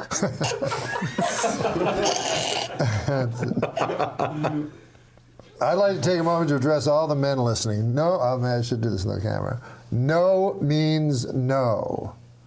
And bacalao means cod. What? I guess it's a type of fish or something. Oh. I don't know. Oh, bacalao. If I was grading constellations, well, will you laugh if he does one? Okay. I'm going to give you a good one. Okay. If I were grading constellations, my review and description for Orion's belt would be just 3 stars. This is a thing we get once in a while. We ask for letters from people that have problems, and it's actually called Dear Bobby. So this one says, Dear Bobby, I am in love with 2 boys and don't know which one to marry. First, there's Andy. Are you thinking about this? Yeah, that's when you say, I'm listening. I'm in love with 2 boys and don't know which one to marry. One is Andy. First, there's Andy. He's sort of blonde and sells insurance. Mama likes him, which helps a lot. He's very reliable and seems anxious to get married. Then there's Tony. He's dark and sort of gives me the creeps, but they're awfully nice creeps. I don't know which one I like best. In the daytime, I like Andy, but I believe I like Tony better at night. Which one do you think would make the best husband for me? Andy or Tony? Okay, so we're just gonna have a talk. Everything was going well until these jokes showed up. Yeah? Oh my God. How long is this? This show? Yeah. So how long has it run so far? I have all day, so far? but I just kind of want to know how long it is. It's over. Yeah, we were just discussing what is it? You just said we get these jokes, and then I try to give you the best ones. So. Oh, like we're gonna read all of jokes. us. Yeah. We'll show you how to do Are it. they old-timey jokes? Are they classics? No, they're all written by guys in this room. But don't let that. Okay, go ahead. Where's my tree? This actually happened. Oh, do you know I asked Chris Elliott about the tree thing? Oh, yeah, what happened? He made it up. No. What? Chris Elliott would go, which tree is mine? So we said something else because I thought it was an all-time. It must be like a showbiz That's so term. great. I made it up. Okay, go ahead. I'm a gifted but self-taught composer, and my masterpiece is Toccata and Fugue in what I think is D minor. I don't understand. You said it so fast. I did say it fast, and I think some of these words were This is ripped right from today's headline. Did you know that Ringling Brothers Barnum and Bailey Circus closed today? Well, there's a joke already written. And do I read it? Yeah, to the camera or to Adam? Or... After 146 years, Ringling Brothers has... After 146 years, Ringling Brothers has shut down. Sad news for circus fans, but great news for employers looking to snap up guys who know how to beat elephants with steel rods. Oh, Lord. I suddenly tried to do it like you would do it on the news at SNL. Ouch. Steel rods. I wonder if that really happens. I'm sure it happens. I'm sure that must happen. Second worst job. Assistant crack whore. I've been crack whore 4 times. And that's like, I know. Anyways, white girls who wear big hoop earrings may be guilty of, quote, cultural appropriation. And they risk getting a curse put on them by peeved gypsy fortune tellers. What's the joke part? That's the setup. There's a hidden insult, gyp, that people don't know. Gypsy. That one slipped through That's okay. People don't know. I know. Well, once you know, you get to stop using it. I know. I find it offensive. I'm Jewish. Well, you're not a gypsy. What the fuck are you talking about? Well, Jews aren't gypsies, but in that way that they're... that they were both victims of the... To get gypped? Yeah, gypped, get Jewed down, get gypped. But Jude, you know. Yeah. Gyp, you But just learned. Jews are nomads or whatever, like gypsies. Right. Not by choice. Oh, a woman from Denmark I met at a party was telling me how awful she thinks Trump is. So I shot back, yeah, well, you guys have that asshole Hans Christian Andersen. That's funny. It's just my patriotism. She wanted old-timey. You can read the old-timey one. A tip for anyone about to travel on a steam locomotive, don't get on old 97. I just have a bad feeling about it. Oh, jeez. Oh, here's a funny joke. I think this is pretty funny. This is fucking... I mean, wouldn't it be fun if we just sat around like we've been doing? Or what is this? Is just a part of your show that you're like, this show needs structure. This is the segment this will be. I think a good job title for Jesus Christ would be visiting lecturer. I like that. That's brilliant. Very good. Very good. Whoever wrote that. Brilliant. Do you have some favorite do you watch a lot of stand-up still, or do you have some favorite comics? I try to. If I'm going to enjoy myself at home, I don't watch comedy because it's stressful. I love murder. I love whodunits. I like thrillers. I love that shit. Me too. So, it's a little bit like work, but I want to support my friends. That said, I want to be abreast of what's going on on the scene because otherwise I become one of those old comedian types. Right.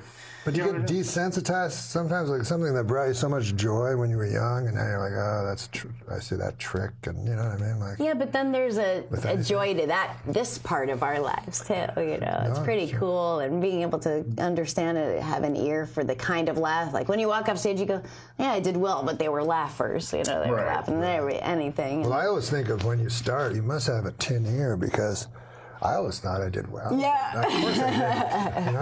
I think I would hear 4 people laugh and go, that's awesome. Like, and people weren't yelling at me. Most comics would be paying attention to the ones that aren't laughing. I think that's a more jaded. That's later. Yeah, later. I think much at first later. you need some sort of self-delusion. But there are a lot of great young comics, I think, right now. Me too. Is this the golden age of comedy? Berlant. Oh, yeah. Kate Berlant, Beth Stelling. She's good. Lots of really good ones. There's so many comedians. Yeah, there's too many. It's pretty cool, though. What do you think of the... your specials are always great. I heard a word on the street is yours is the best. Oh, no. I'm not kidding. Everyone says out of all these huge superstar comics having their specials this month, everyone says Norm's is mind-blowing. That's really nice. But I think Louis is the best so far. I got to still see But it. yours is coming out, and so that'll be a great, astonishing one, as always. But when is your coming It out? takes a little while to get a special, right? Tuesday. And do you think maybe some of the guys are pushing it too hard? Yeah. Because I don't know. I never think about my next special or anything. I just think of it as I put my nose back to the grindstone and I'm a comic. Yeah. And then if somebody goes, you want to do a special? I go, oh.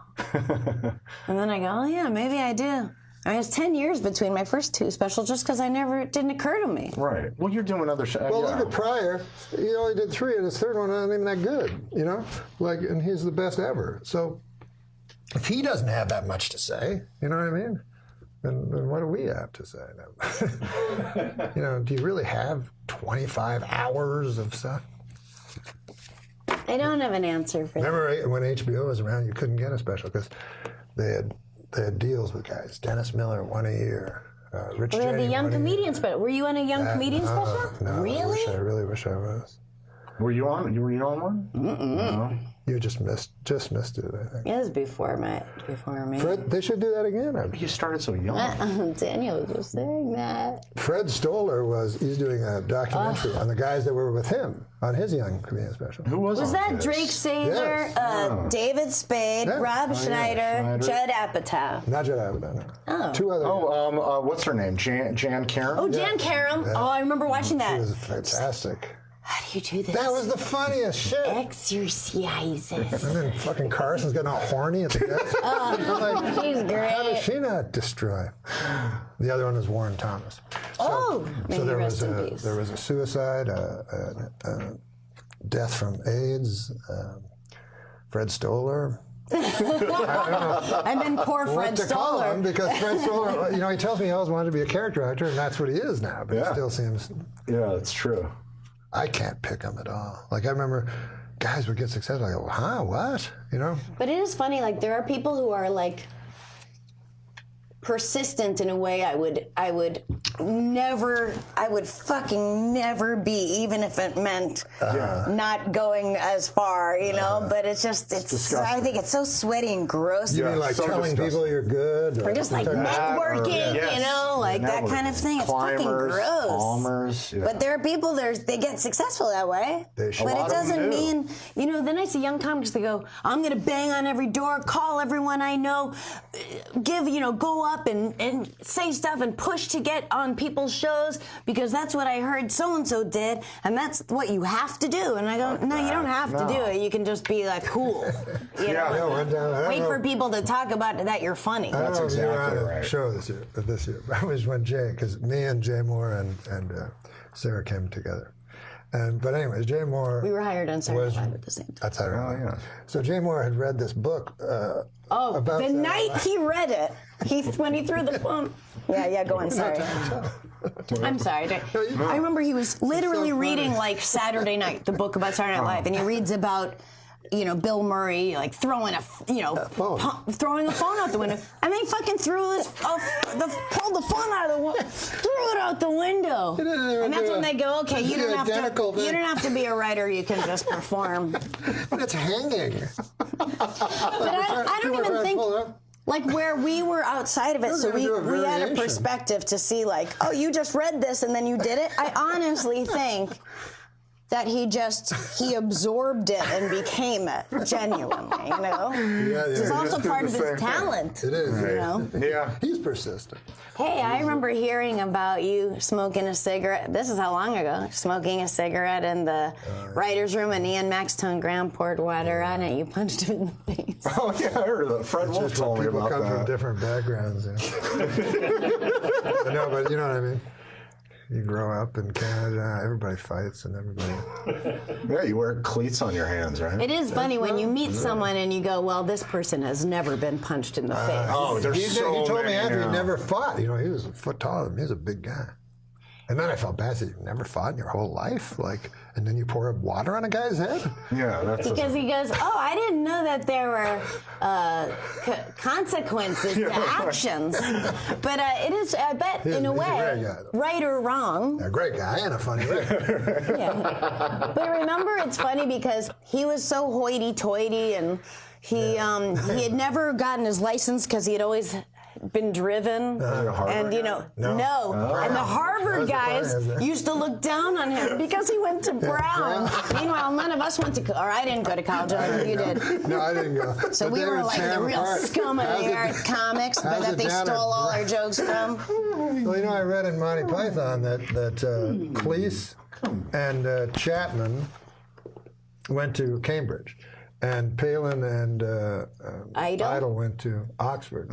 So the two from Cambridge looked down on the two from Oxford like they were idiots. But they're fucking the Oxford. other way around? No, Cambridge is the best. Oh, okay. Well, that's how much I know.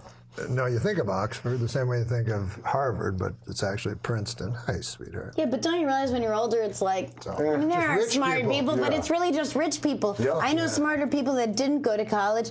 Smartest person I know, maybe Tig Notaro, didn't graduate 8th grade. Did you? Because when I first started, I was very afraid of. As soon as I heard Harvard, I never knew anybody. Yeah. Even like I never graduated college. Or, I never went to college. But when I heard Harvard, I was like, holy shit! Like I'll never be able. It was for the Roseanne trial. I said, I'll never be able to keep up with these fuckers. But yeah, then you realize it's just rich. Well, they're people. just rich, dumb guys who have confidence that it takes a long time to learn how to have if you're not rich. Yeah, you're right about that. The confidence. God damn it. George W. Bush. It was in the only president was in Harvard and Yale. He went to Yale. Went to both. My English teacher, Mr. Anthony, went to Yale with him and said he was so dumb. And he would just show up drunk every day, show up like hungover and stinking of booze, and he was just dumb. I can see that. When I was young, we didn't have any money. We lived on a farm. So really, no one had any money. They were all super poor. What did your farm produce? Dairy cattle, but it was a dead, obsolete farm. And comedians. And what? And comedians. So there was one guy had some money. He owned the eggs, from all the farmers. Did you do farming yourself? Yeah. So he would take the eggs and pretty well sell them back to you. You'd go and buy some eggs. I don't know why. He had fucking chickens. But anyways, he was the rich guy. He had a big fat belly, which was like a sign of prosperity back then. Like, you didn't actually stick it out, so he'd look fatter. But he'd drive every year he bought a goddamn, and I used to hate it, a Lincoln Continental, not even a Cadillac, like a Continental. And he'd drive it to every poor farmer that had nothing and park it and show it to him. And then my father would go, God damn, his name is Hubert Delaney. It was that Hubert Delaney, God damn. You go, how much does that cost? He's like, 8,000, whatever it costs. Good God.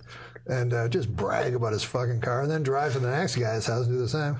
But then afterwards, my father would go, God damn, he's a good guy. I go, why is he a good guy? What? Like, I don't like him at all. He seems like a fucking braggart. No.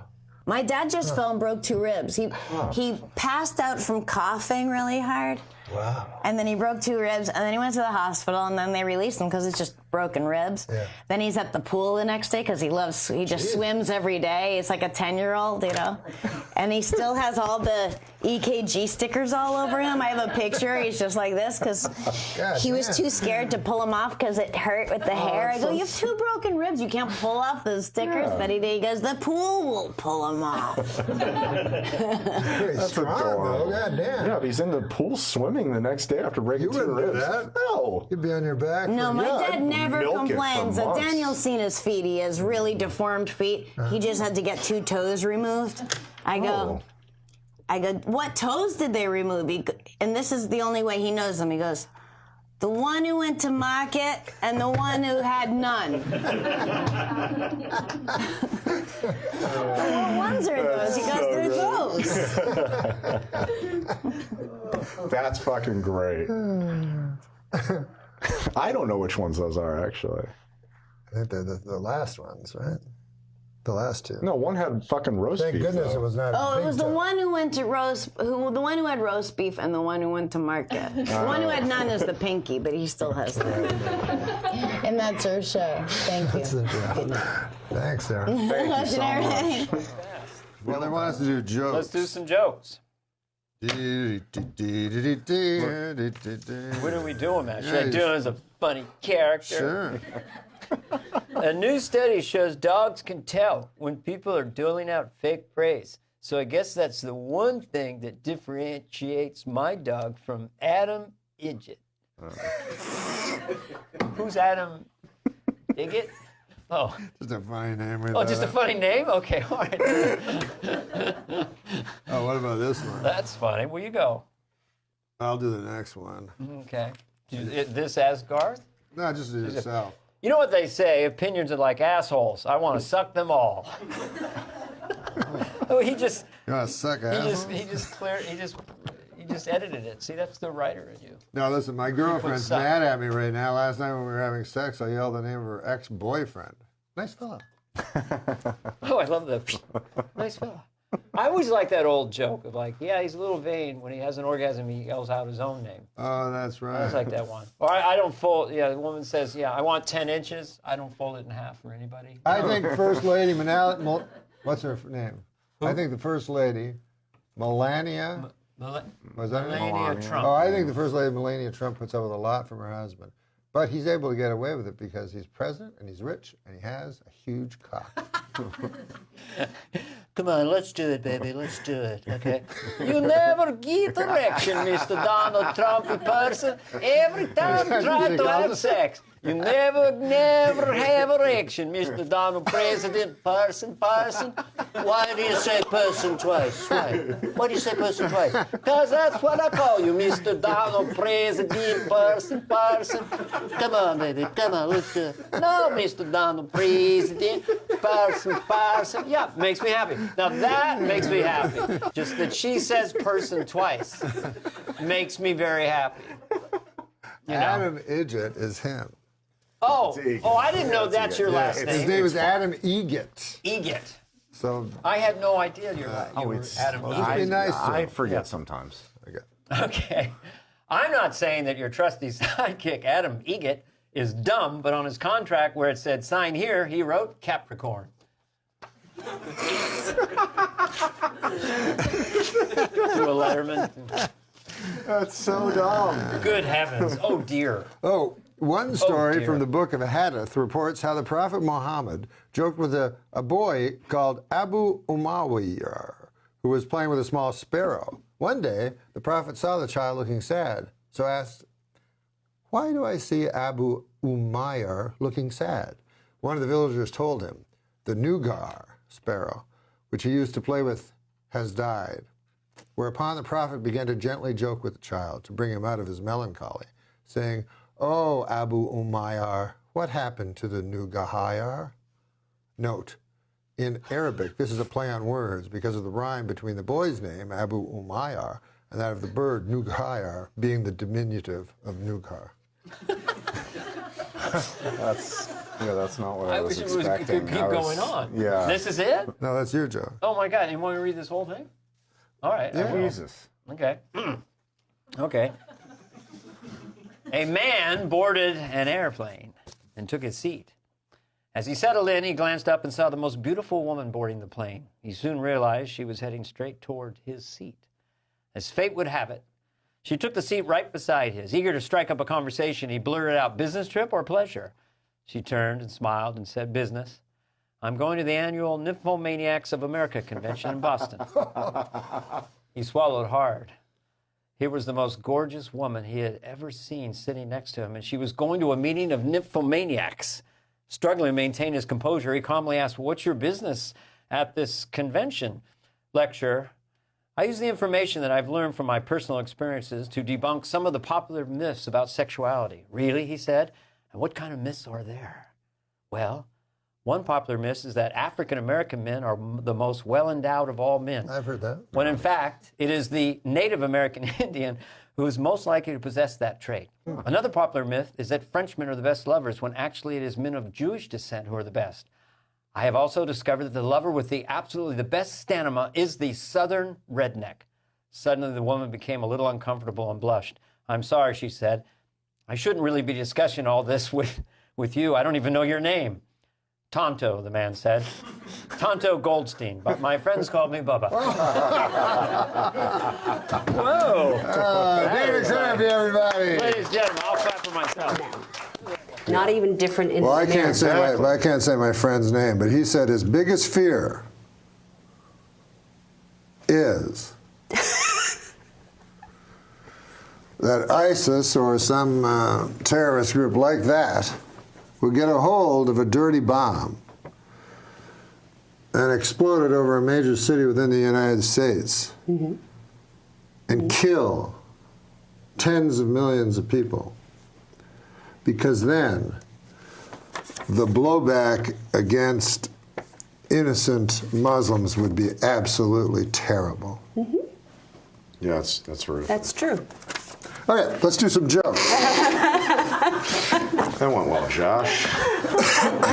Now, this is a great joke. This is, I think, just a classic joke. This may have been written by, who's this new boy that I've taken quite an unhealthy interest with? Black.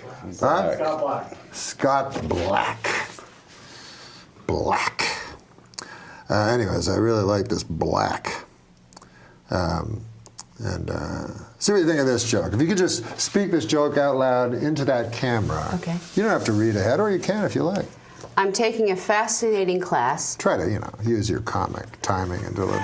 Okay. I'm taking a fascinating class all about the Hollywood freeway. Oh. It's called 101 101. 101, 101. 101, 101. Good joke. That's good. That's pretty good, right? That's good. That's pretty good.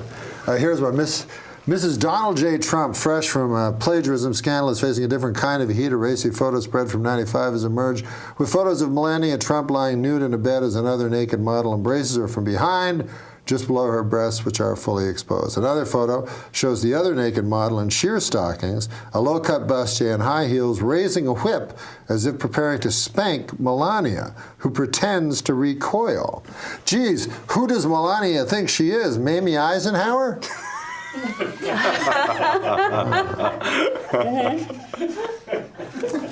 Crowds in Brazil greeted arriving Olympians with signs reading, "Welcome to hell." Imagine that. Their local chamber of commerce really needs to brush up on the basics. Would you like to do a joke? It's always funny when, because when he started, he sucked at jokes, and no one liked them. But he's getting a lot better. He's better. Yeah. Okay. Just say it into that camera. All right. There's no hard evidence that flossing helps your teeth much, scientists now say, though they add, it is a great activity for people who enjoy tedious, repetitious drudgery. Some of them he's gotten better. Yeah, that was a stumble. That wasn't great. And that was good. Mm. It was good. Yeah. You always know a joke's good when the response is, "That was good." In lieu of laughter.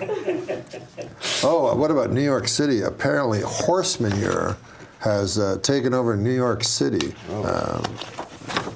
How about that? Oh. Isn't that terrible? Yeah. Anyways, there's a joke for the great Margaret Cho. The heat wave striking New York City this week has led to piles of horse manure to spontaneously combust. So for the first time in history, you can explain why New York City smells like a flaming pile of horse shit. Oh, jeez. Only Margaret could have pulled that one out. Who wrote that? You? We let him write 3 jokes a week. My mom was a drug addict, so we had a lot of cookies that she had baked. But you know what her secret was? Love. Ecstasy-induced love.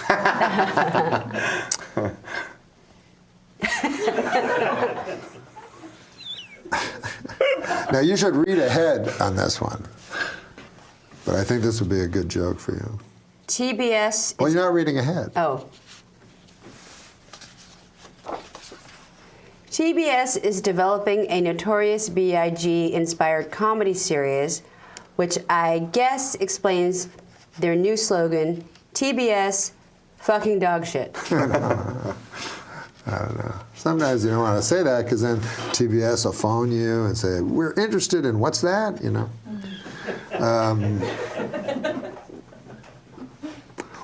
Last week, Pope Francis paid a somber visit to Auschwitz, which surprised me because I thought he was one of those fun ghosts. Is he dead? I don't know.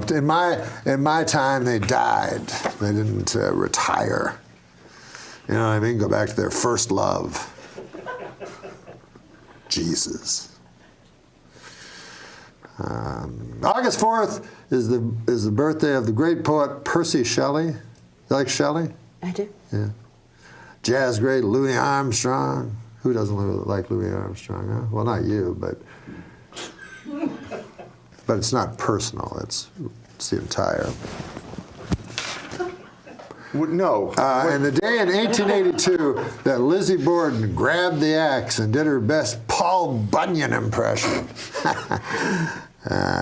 cleaving her father and stepmother's heads like hot grapefruits, because their skulls were split with such precision. It is believed her parents were asleep and therefore didn't suffer. So they say.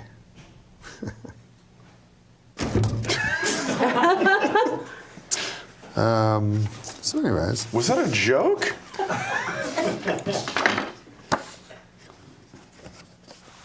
Hey, what about this? This is an actual joke. Okay. Technically, be proven to be a joke. I know I'm not the most attractive. When women look at me, I can tell they're... you're not the most attractive man in the world. I know I'm not the most attractive man in the world, but when women look at me... not but. As evidence. Oh, right. This is to support it. Yeah, this... I know I'm not the most attractive I know I'm not the most attractive man in in the world. I mean, when women look at me, I can tell they're overdressing me with their eyes. That's very good. Good one. That's good. I don't like doing homeless guy jokes. Okay. Fuck those. You know what I mean? They really need to be made fun of, you know.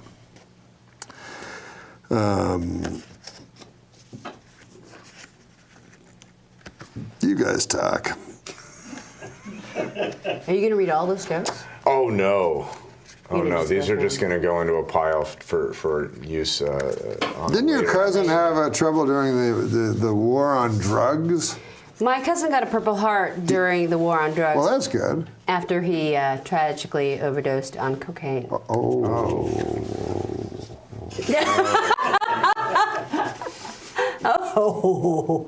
Well, I had a wild night last night, boy. I was in an orgy.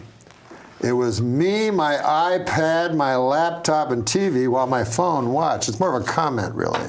Yeah, that's more commentary. Comment. You know, I was raised Catholic, and when people find out, they always assume there was some creepy priest involved, you know. But they never suspect the deacon.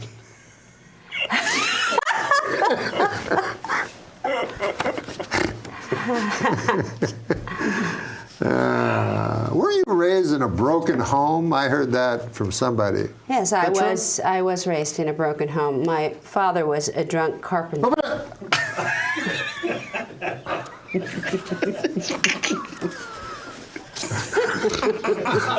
That's why we get into the business, right? Jokes. No. Do you remember when you were a little girl and were there any who made you laugh, or anybody in movies that made you laugh? Or Flip Wilson. Flip Wilson show. By golly, I keep forgetting about him. Geraldine. God dang, we'd all do that. We'd do all the you know, he'd do the elbows. And LaWanda the Page. High five. And LaWanda Page. Now, have you heard? You must have heard LaWanda Page's albums, where she's incredibly dirty. She's so dirty, she's so funny. Oh my God! She's so great. I played it for you, right? Yeah. Dolomite, Rudy Ray Moore. Yeah. He's incredible. Hilarious. Joe Blow, the Lover Man. He's and it's because those guys, they were playing in these illegal speakeasies anyway, so they could say whatever the hell they wanted. It's amazing. I did a movie with Dolomite before he died. Wow, really? Shaolin Dolomite? No, I was in Shaolin Dolomite. I was in this thing called Fake and the Funk, which was about a Chinese exchange student who gets dropped off in South Central. So they sort of, it's a My Fair Lady, but with Dolomite. And so I learned to be part of the community. Well, I'll definitely be watching that. It's a good one. Yeah, that sounds awesome. It's really, really amazing. I would watch that. No, I'm dead serious. And it's Can you get it to watch? Yeah. Gotta watch that. Yeah. I wrote a book. Yeah? Yeah. You wrote a book. Mm-hmm. Did you like the process of writing a book? I did. Yeah. I don't like it so much. No. How long did it take you, Norm? Took me a long time to write it. Yeah. I told them I could do it in a year. And then after 3 years, I threw everything away. And after 3 years. Threw it away. After 3 years. And so I wouldn't rewrite any of it. Yeah. I burned it. You burned it. Burned the paper it was on.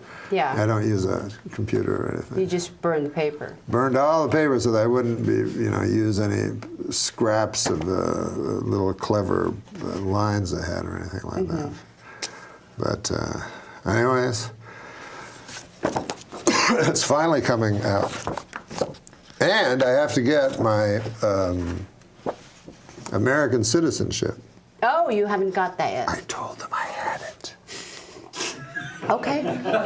Good. I don't have it.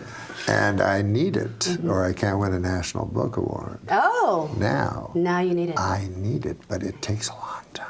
Okay. I thought it took a short time. I've never been on top of trends, I guess. When everybody was burning CDs, I was still burning books.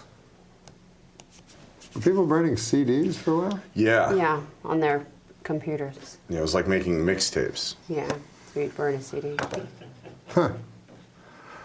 I heard about a terrible thing. You ever hear about the guy that burned the Koran? I heard about a guy. He made on his computer 1,000 different Word documents of the Koran, like PDFs, and he deleted all of them. Oh, it's like...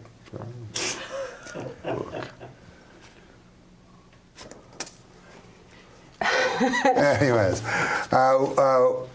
we better take a break, but you were telling me before the show a story about a sad pizza that you knew? You were friends with a sad pizza? How did you know that pizza was so sad? I mean, have you heard of the sad pizza? No. It cuts itself. Oh.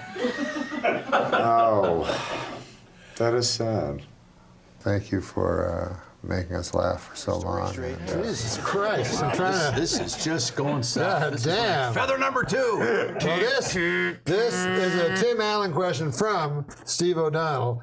How much can you tell us about Toy Story 4 due out in another year or so? Please tell me that Buzz Lightyear finally gets to fuck Jessie the cowgirl. Let me put that in a way that Disney would understand. Technically not a question. More of a demand. Well, if you understand Buzz, I have no genitalia. If you've seen the picture, he's smooth on that area. Like G.I. Joe. Yes, very much like G.I. Joe. And if I was like my buddy Hanks, he just says anything. I'm not allowed, nor do I really know much. It's Jesse's story. I know that much about it. That's all I got. Wait, Hanks can say anything. Hanks will just, they don't touch him because he's really, he landed a plane on the Hudson, for the love of God. And then a week later, he's looking for stuff in Paris. I mean, this guy does into everything. Are you saying Buzz Lightyear is going through a transition? Might be a female. Ah, interesting. Could be Buzzer Lightyear. No, he's not a transition. Oh, okay. Kids will not get it. Why do we got to go there now? Right away. Now you have all the jokes. This is where we do the jokes. Got it. This is a joke section where you just have to read a joke off a blue card. You don't have to think of a joke. Good. Like those other shows. I'm not Jay. No, it's automatic. So what joke would you like Tim to do? This one seems like it might cover it, some of the I subject see. matter, they're like the little people. Yes, I got you. All right. Blue Man Group. It's a long-running off-Broadway show in New York. Men dressed in blue. If you haven't seen it, very annoying. They beat on drums forever. The Blue Man Group has been forced by the federal government to hire an orange man and a purple woman. Oh my God! Oh, dear. Purple woman. Sign of the times. Orange. Huh? Orange man and a purple woman. How about this? Orange man and a purple A woman. new report from the CDC states that only 1/3 of Americans use condoms, while 2/3 of Americans are still pretty cool. Get out! Why do you get a good one? That was good. What? Whose joke was I just? What, was that a good Steal one? somebody's joke. He says that's a good You one. can tell. Ever since Trump's new policy came in, the band Foreigner is scared. What? Because of Donald Trump, the band Foreigner is scared. Oh. The what? I'm sorry. I don't Because of Trump's immigration policy, the band Foreigner is scared. Oh, the band. I stole that. It's some young guy said that at the Laugh Factory. I think I stole that. But I didn't steal it really because I just admitted that I stole it. Yeah, so and you did it better. It's confusing because you could hear the phrase banned foreigners, like with foreigners that were banned. Yeah, me and him both thought banned. They say curiosity killed the cat, but I don't think we should rule out that shifty-looking kid next door. I was raised in a broken home. My father was a drunk carpenter. Oh, man, this shit is just going south. Oh, something tells me a cock and bull story has a very different meaning in a gay rodeo. Well, this goes along with this stuff I've been doing. Slogans that you say that you don't understand where they came from. Right. Colder than a witch's tit. Yeah. Whoever measured, whoever actually got a witch down on the ground and said, "Paul, give me that thermometer." Yeah, it's like the phrase "enough coke to kill a horse." Right. What? Well, the one I got, I did a benefit for veterinarians, vets, and Clint Eastwood was in the audience, and I did one old one that he liked. I said, when they used to say, "Yeah, fuck you and the horse you rode in on," you know that horse is going, "Let's just calm down." Keep me out of this. I just met this dude at the livery stable. Let's try to work it out before we get into any of that stuff. But to get Eastwood laughing, that's good. And then he pulled a gun on me. I like that cock and bull story. I like it. Happy as a clam. Or let the cat out of the bag. For God's sakes, do it. God, you've got a cat. You know you paid too much when it actually cost you an arm and a leg. Where did that even come from? What about this? Were you ever, when you served time in prison, didn't you? Good, bring that up. Wow, almost got out of here with that. Yes, I did. What about it? For something about 650 grams of cocaine you were found with or something? Jesus, yes. That sounds like enough to kill a horse. Wow. Did you ever hear, I was wondering about this, like in prison, did you ever hear somebody's, like, I don't know, maybe you just heard somebody at some point go, "Hey there, Mr. Candyman." What the fuck? That was a long way to go for that. Mr. Candyman. No, how about I have some of that cocaine? Like, were you expected, in other words, to get cocaine? No, I was not. I was not expected to do that. And I'm really happy that you brought that up. Oh, I'm sorry. No, it was good. It was really good. Hey, Mr. Candyman. Hey, Mr. Candyman. It never actually. But did they call you Candy, Mr. Candyman? No. You just learned to pick soap up with your feet. That's all that I learned. Why do you bring me a big rock candy mountain? Yeah. You got friends. Yeah. You got friends. Yeah. You got friends on the outside come in. Woo! Well, you do feel better. We weren't supposed to mention that. We're not. We're not. Of course not. We're not mentioning it. Has anyone explained why I'm sitting here? No, it's yeah. We did. It was a top 10. He didn't want to bring it up. Hey, Mr. Candyman, my nose is empty. Wow. Was that really your nickname? Yeah, Candyman. That was it. No, it wasn't Candyman. Oh, that was nice. Give me another joke. You know, I'm happy to help out a friend, but the next time my roommate asks for help putting in sunscreen, he better be talking about his back. Fool me once. Oh, no. That was for Adamiga. Why would you put in I didn't sunscreen understand that. So this is a... Here's one for you. Here, Tim. Yeah, that's what it is, of course. This is a pile. What's that say? This is not a good pile. The person who invented the Frisbee was cremated and made into Frisbees after he died. His body was then spread across roofs and poorly maintained backyards. Wow. I hope that's true. Huh. Hey, you know what? That's like a Trump tweet. Yeah, right? Just doesn't make any sense. You know what's not as easy as, we were talking about... easy as pie? Easy as pie. You know what's not easy as pie? Baking and fucking actual pie. Does it say actually fucking in there? I'm exhausted. My kitchen is a guy. Oh, you did. You ad-libbed in there. That was nice. There's no use crying over spilt milk. Yeah, what? Unless the milk was spilt on your father's fresh corpse right before his funeral. Too many words. It's not bad. There's no crying over spilt milk. Concision. I try to tell him. Concision. Yeah. This is what I tell them every day. What do I tell you? Precision. I say exaggerate, clarify. Wow. Or Try to get- what they get say, those 2 tragedy plus time equals comedy. This is Mr. Candyman over here. He got a lot of ideas, but he ain't got a lot of coke.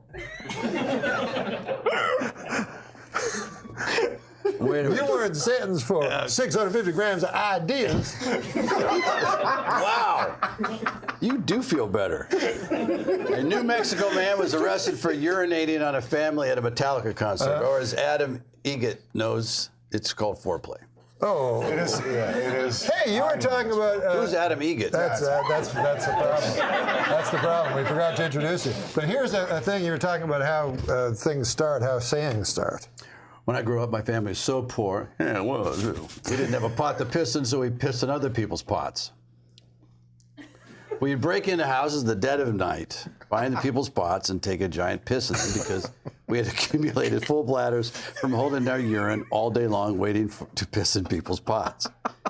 Now, literally, if you told this as the character, it's too long, but there's so much meat in there. Yeah. It's 2 separate jokes. May not be long enough. I said there's a story there that, you know. I don't want to shoot myself in the foot. That's another expression.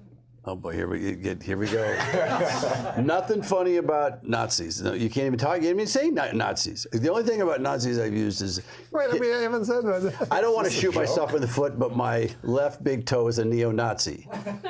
Even worse, my big right toe believes that there should be a gender pay gap.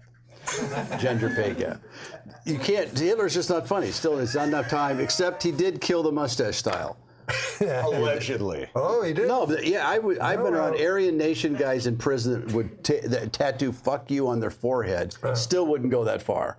Right. You know, they got swastikas everywhere, but they go, no, that's too much. Who did what? Michael Jordan. Yes. Oh yeah, that was bizarre. Remember the Hanes commercial? Commercials. Yeah. He tried to bring. Maybe just that's where it grew. Probably the last person I expected to try. Isn't and it bring funny? back Charlie the Chaplin and Hitler. The only 2 guys that ever tried that went. That looked good. A little. I think Hitler took it from Chaplin. I think so too. Because he was a man of the people. Oh yeah, and he had the stash obviously before the great dictator. You remember those pictures? Remember that picture? You're thinking about that. Of Hitler? Remember in World War I? He's like. He was photobombing people. He was the first photobomber. He was. Very common knowledge. That'd be a good tweet. He's a great, huge. You don't want to just I don't know. avoid. I bet you have never met a bigger Hitler buff. No, he's a revisionist, a Holocaust denier. Oh God! Wow, you feel better. All of a sudden. Wait, is it? Are you or not? Oh boy. No, I had a bar mitzvah. Yeah, I had a bar mitzvah. I'm full Jew. I'm just saying Stalin. Everyone overlooks Stalin. I'm just saying Stalin. Every time Hitler comes out, Stalin comes out. Stalin's worse. Goes right they're both terrible. No. They you were want to get into Stalin, though. that? Just Millions stay on of people Hitler. that got killed. But stay on Hitler. What about the Ottomans? You got to go into that one. The Ottoman. The Ottoman Empire. Ottomans. Oh yeah, the Ottomans. The Armenians. Yeah, well, that was horrible. And that's very recent, isn't it? Yeah. I'm not familiar with the Ottomans. Or I live in an Byzantine Armenian Empire, neighborhood, and you get the older Armenians tell that story about that. And you get, that's something that they just did a movie with Eric Bana, I think, about Elton John had something to do with it, about the massacre there. Disney? No, Disney did. Disney. Yeah, they did a musical about the Armenian slaughter. What is the matter with you? Jesus Christ. A group of crows is called a murder, a group of unicorns is called a blessing, and a group of cows is called my in-law. Good night! You screwed it up and it's still okay. Yeah, you just sold it at the end. I tried, right? I need one. Well, you don't like children, so this might be I didn't say that. I said I don't like you. Do you have children? You said you don't like children. Did I? Oh, many times. So many times. Did I say that? I exaggerate to clarify. When did you not say that? A hippo's mouth is wide enough to fit in a 4-foot tall child. Really? Huh. I like hippos. Unfortunately, after measuring the hippo's mouth, almost all the children were eaten. What? A hippo's mouth is wide enough to fit a 4-foot tall child. Okay. Unfortunately, after measuring the hippo's mouth, almost all the children were eaten. Look, I know the Bible says not to covet thy neighbor's wife. Right. But it doesn't say a damn thing about coveting thy neighbor's husband, especially a sweet, hot fucking asshole. This is sweet hot. Is that in there? You just toss all that stuff in there. But it is true. It doesn't say anything about coveting thy neighbor's husband. Huh? You make a good point, Norm. Well, what about women, young women? Young women? The Statue of Liberty is setting a bad example for young women. When times get tough, you just can't stand motionless for centuries holding a torch. That's true. You got a point. What about this, Pally? Or wear a dress and have people walk around. Steve O'Donnell, the man behind the cameras, now on camera. Steve won't do it. I'm really more of a booster. Are you, Steve? Artifacts from Auschwitz are set to go on tour for the first time. You guys won't stop. Experts believe that this will be Miley Cyrus's darkest opening act yet. Wow. Oh, this is almost perfect. I might open with that in Vegas. That'll get the crowd walking out. I'm going to let the great Tim Allen, experts believe, one of the best joke tellers to ever live. I don't know, Jay is amazing. He's an amazing joke teller. Jay, funniest guy on the planet though is Marty Short. Yeah, I agree with that. Marty Short. I can't be around him. He hurts me. Yeah, but he's not a stand-up. He can't help himself. But Isn't that weird that he's not a stand-up? He's not a stand-up. We did The View, he and I, for a movie we did together, and the first time ever those women were speechless. I mean, we owned that show. He's so freaking funny. We did a whole bit in the makeup trailer about all the theater we'd done. We haven't done any. Because everything's a theater play. The Jiminy Glick is so hilarious. I did that. He can say, you talk about he insanity. said horrible shit to you, and his chin was coming off. And when I did it, this whole piece, and I kept going, and he wouldn't come out of character. And I said, but this is all coming out. Your name again? Who are you? He's horrible. He's a horrible man. Yeah, somebody told me, I don't know, maybe Steve Martin or somebody said, oh yeah, that's Marty being Marty. Like, yeah. You know? So this is going to be the final joke. I hold in my hand Karnak. The final joke. Now you're supposed to all applaud. Well, that's Karnak. Well, when you ask for it, it's not worth it. May dog and heat romance your leg in the month of September. Mm-hmm. Okay, this is the final joke. Now I want you to read ahead. All right, read ahead. Read ahead, so you give it off. All right, a new study finds that. Hold on. Before he finishes, because I want to end with a big joke by one of the greatest joke tellers ever lived. Leno's on his way in. And so I'll say thank you very much to Tim Allen for gracing our show. Absolutely. Yeah, you guys are great. Thanks. Here it is. There's the camera right there. That's the camera. She just brought it from home. These are the smallest cameras I've ever seen. Listen, a new study finds that men are more likely to blame stress from work as a contributor to their poor mental health, while women are more likely to jabber on about something or other.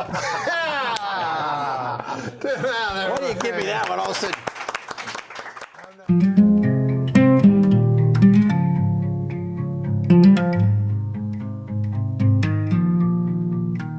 I'd trade tomorrow for one more sunset from back then.